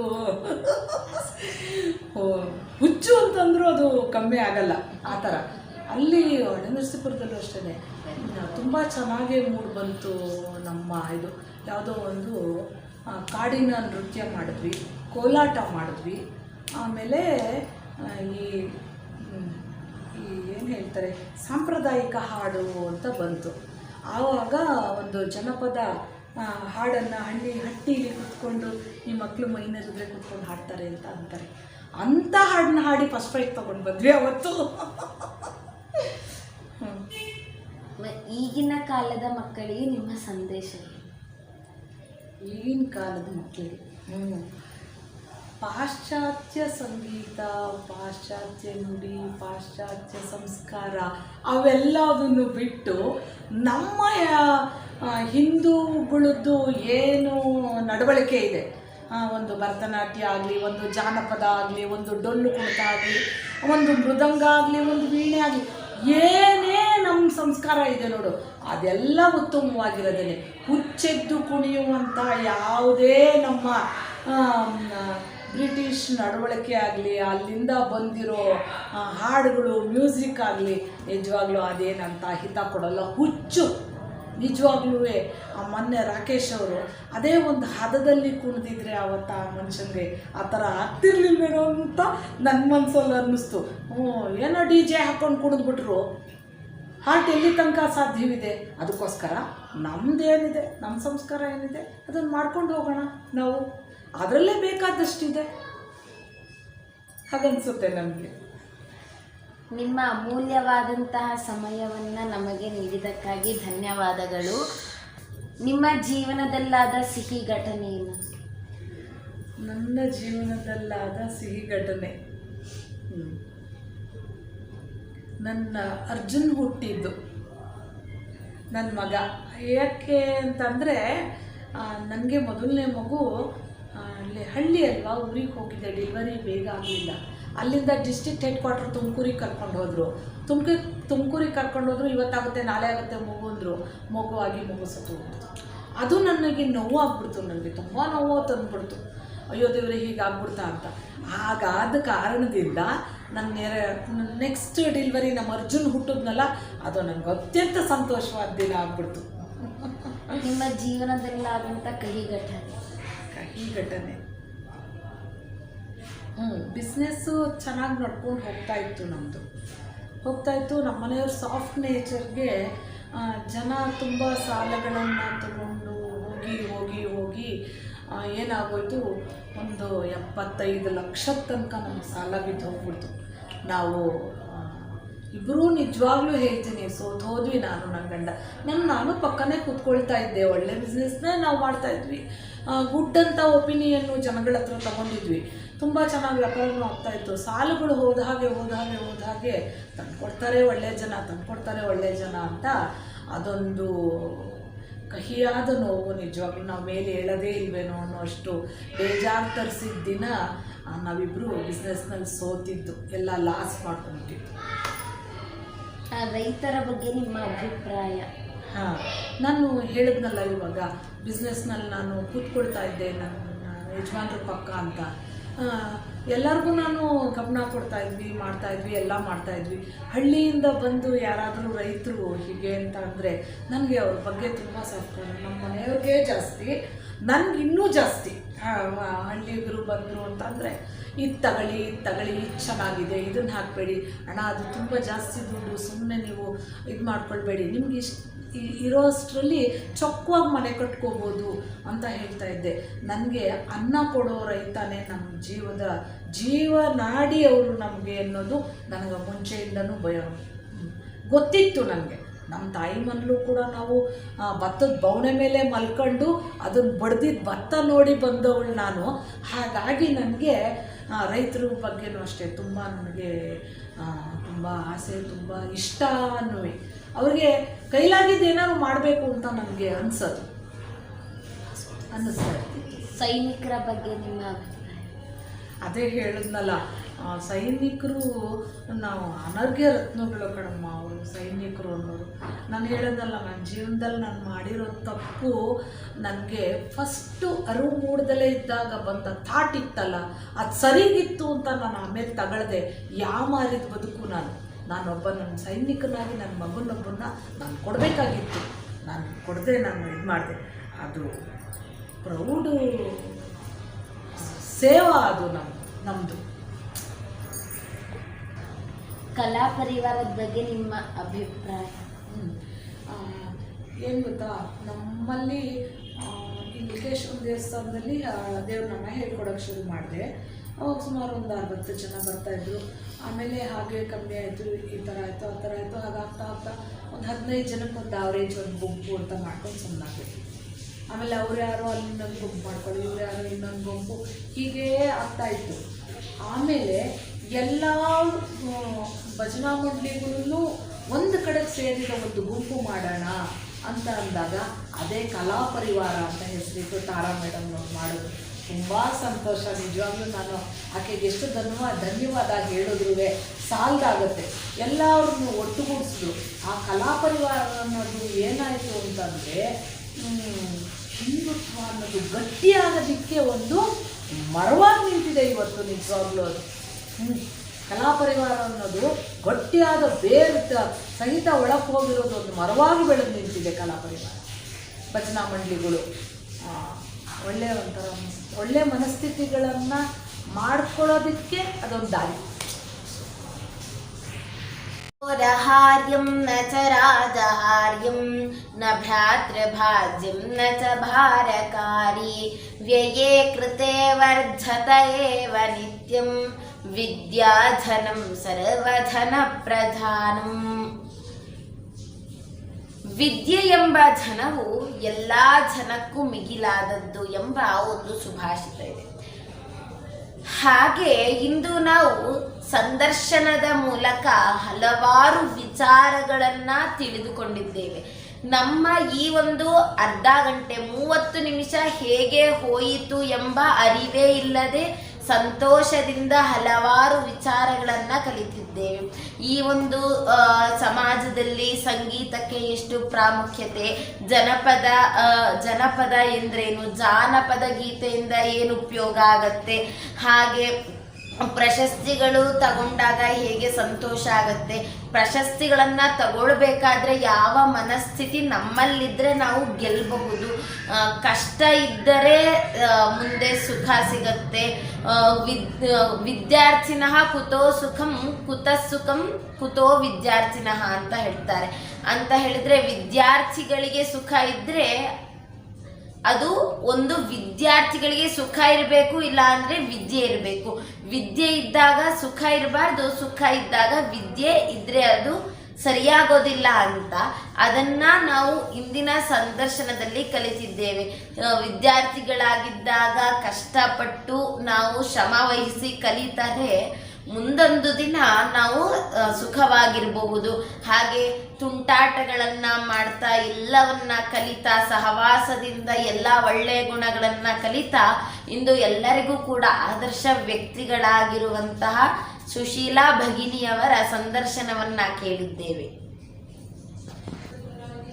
ಭಗಿನಿ, ನಾವಿಬ್ರು ಬೆಂಗಳೂರಲ್ಲಿ ರಾಮೋಹಳ್ಳಿ ದೊಡ್ಡಾರದ ಮರ ಮುತ್ತಿನಾಗ ದೇವಸ್ಥಾನದ ಪಕ್ಕ ಇರುವ ಶುಭಂ ಕರೋತಿ ಮೈತ್ರೇಯಿ ಗುರುಕುಲದಲ್ಲಿ ನಾವು ಓದ್ತಿದ್ದೀವಿ. ಅಲ್ಲಿ ನಾವು 64 ತರಹದ ವಿದ್ಯೆಗಳನ್ನ ಕಲಿತೀವಿ. ಯಾವ್ಯಾವ ತರಹದ ವಿದ್ಯೆ ಕಲಿತೀವಿ ಅಂತ ಇಲ್ಲಿ ಚಿತ್ರಗಳಿವೆ. ಇಲ್ಲಿ ಸ್ಕ್ಯಾನರ್ ಕೋಡ್ ಇದೆ. ನಾವು ಸ್ಕ್ಯಾನರ್ ಮಾಡಿದಾಗ ಅದರಲ್ಲಿ ವಿಡಿಯೋ ಬರುತ್ತೆ. ಇದು ನಮ್ಮ ಸಂಸ್ಥಾಪಕರಾದ ಪ್ರಮೋದ್ ಆರ್ ಕಾಮತ್ ಅವರು ಬರೆದಿದ್ದಾರೆ. ಇದನ್ನು ಯಾರು ಅರ್ಹರೋ ಅವರಿಗೆ ಕೊಡಬೇಕು ಅಂದಿದ್ದಾರೆ. ಆದ ಕಾರಣ ನಾವು ನಿಮಗೆ ಇದನ್ನ ಕೊಡ್ತಿದ್ದೀವಿ. ಈ ಪುಸ್ತಕದಿಂದ ಬಂದ ಹಣವನ್ನ ನಾವು ಗುರುಕುಲದ ಅಭಿವೃದ್ಧಿಗಾಗಿ ಬಳಸ್ತೀವಿ. ಧನ್ಯವಾದ. ಹೇಗೆ ರಕ್ಷಣೆ ಮಾಡಬೇಕು, ಸನಾತನ ಧರ್ಮಕ್ಕೆ ಮಕ್ಕಳು ಹೇಗೆ ತಮ್ಮ ವಿದ್ಯೆಯನ್ನು ಅಳವಡಿಸ್ಕೊಳ್ಬೇಕು ಅಂತ ಇದೆ. ಗುರುಕುಲವು ಉಚಿತವಾಗಿ ನಡೆಯುತ್ತಿರೋ ಕಾರಣ ಅದು ಈ ಒಂದು ಪುಸ್ತಕದಿಂದ ಬಂದಂಥ ಹಣವನ್ನು ಅಲ್ಲಿ ಇದು ಮಾಡಬೇಕು ಅಂತ ನಮಗೆ ಚಟುವಟಿಕೆಯನ್ನು ಕೊಟ್ಟಿದ್ರು. ಅದಕ್ಕೆ ಇದನ್ನ ಮಾಡಿ ಅವರಿಗೆ ಒಬ್ಬೊಬ್ಬರಿಗೆ ಕೊಟ್ಟು ಕಳಿಸಿದ್ದಾರೆ. ನಾಗಶ್ರೀ ಅಂತ ಇವರು ನನ್ನ ಜೊತೆ ಮುತ್ಕೂರು ಆಂಧ್ರ ಇವರ ತಾಯಿ ಮನೆ. ತುಂಬ ಅಚ್ಚುಮೆಚ್ಚಿನ ಸೊಸೆ ನನಗೆ. ಹೆಣ್ಮಕ್ಳು ಇಲ್ಲದೆ ಇರೋ ಕಾರಣ ಇವಳೇ ನನಗೆ ಹೆಣ್ಮಗಳು. ಇವಳು ನನ್ನ ಮೊಮ್ಮಗಳು, ಇವನು ನನ್ನ ಮೊಮ್ಮಗ ಸಿರಿ ಅಂತ. ನನಗೆ ಹೆಣ್ಮಕ್ಳು ಇದ್ದೇ ಇಲ್ಲ ಅಂತಂದಲ್ಲ, ಇವಳೇ ನನ್ನ ಸಿರಿ ಈಗ. ರಿಷಭರಾವ್ ನನ್ನ ಮೊಮ್ಮಗ, ಮುದ್ದು ನನ್ನ ಮೊಮ್ಮಗ. ಫಸ್ಟ್ ಹೇಳಬೇಕು, ವ್ಯಾಪಾರದಲ್ಲಿ ನಮ್ಮ ಜೊತೆಗೆ ಹಾಗೆ ಮುಂಚಿನವರು ಸಪೋರ್ಟ್ ಮಾಡಿದ್ದಾರೆ. 20 ವರ್ಷ ನನ್ನ ತಲೆ ಹಂಗೆ ಬಿಸ್ನೆಸ್ಸನ್ನು ನೋಡಿಕೊಂಡು ಸಪೋರ್ಟ್ ಆಗಿ ನನ್ನ ಬಲಗೈಯಾಗಿ ನಿಂತಿದ್ದರು. ಜೊತೆಲಿ ಅಂಗಡಿಗೆ ಹೋಗಿ ವ್ಯಾಪಾರ ಮಾಡಿಕೊಂಡು ಮತ್ತು ಮಗ ಬಂದಮೇಲೆ ಈಗ ಬರೆದು ಬಿಟ್ಟಿದ್ದಾರೆ. ನಮ್ಮೆಲ್ಲ ಕೆಲಸ, ಮನೆ ಕೆಲಸ, ಮನೆ ಬಗ್ಗೆ ಎಲ್ಲ ಬಗ್ಗೆನೂ ಅವ್ಳು ಚೆನ್ನಾಗಿ ಗೊತ್ತು. ಎಲ್ಲನೂ ಮೇಂಟೈನ್ ಮಾಡ್ಕೊಂಡು ಹೋಗ್ಬೇಕು ಚೆನ್ನಾಗಿ. ನಿಮ್ಮ ಅತ್ತೆ ಬಗ್ಗೆ ನಿಮ್ಮ ಅಭಿಪ್ರಾಯ? ಅವ್ರು ನನ್ನ ಮಗಳ ಥರನೇ ನೋಡ್ಕೊಂಡಿದ್ದಾರೆ. ನಾನು ಬಂದಾಗಿಂದೇನೋ ನನಗೆ ಏನು ಕೆಲಸ ಏನೂ ಬರ್ತಾ ಇರಲಿಲ್ಲ. ಅವರೇ ಎಲ್ಲ ಹೇಳ್ಕೊಟ್ಟು ಎಲ್ಲ ಕಲಿಸಿದ್ದಾರೆ.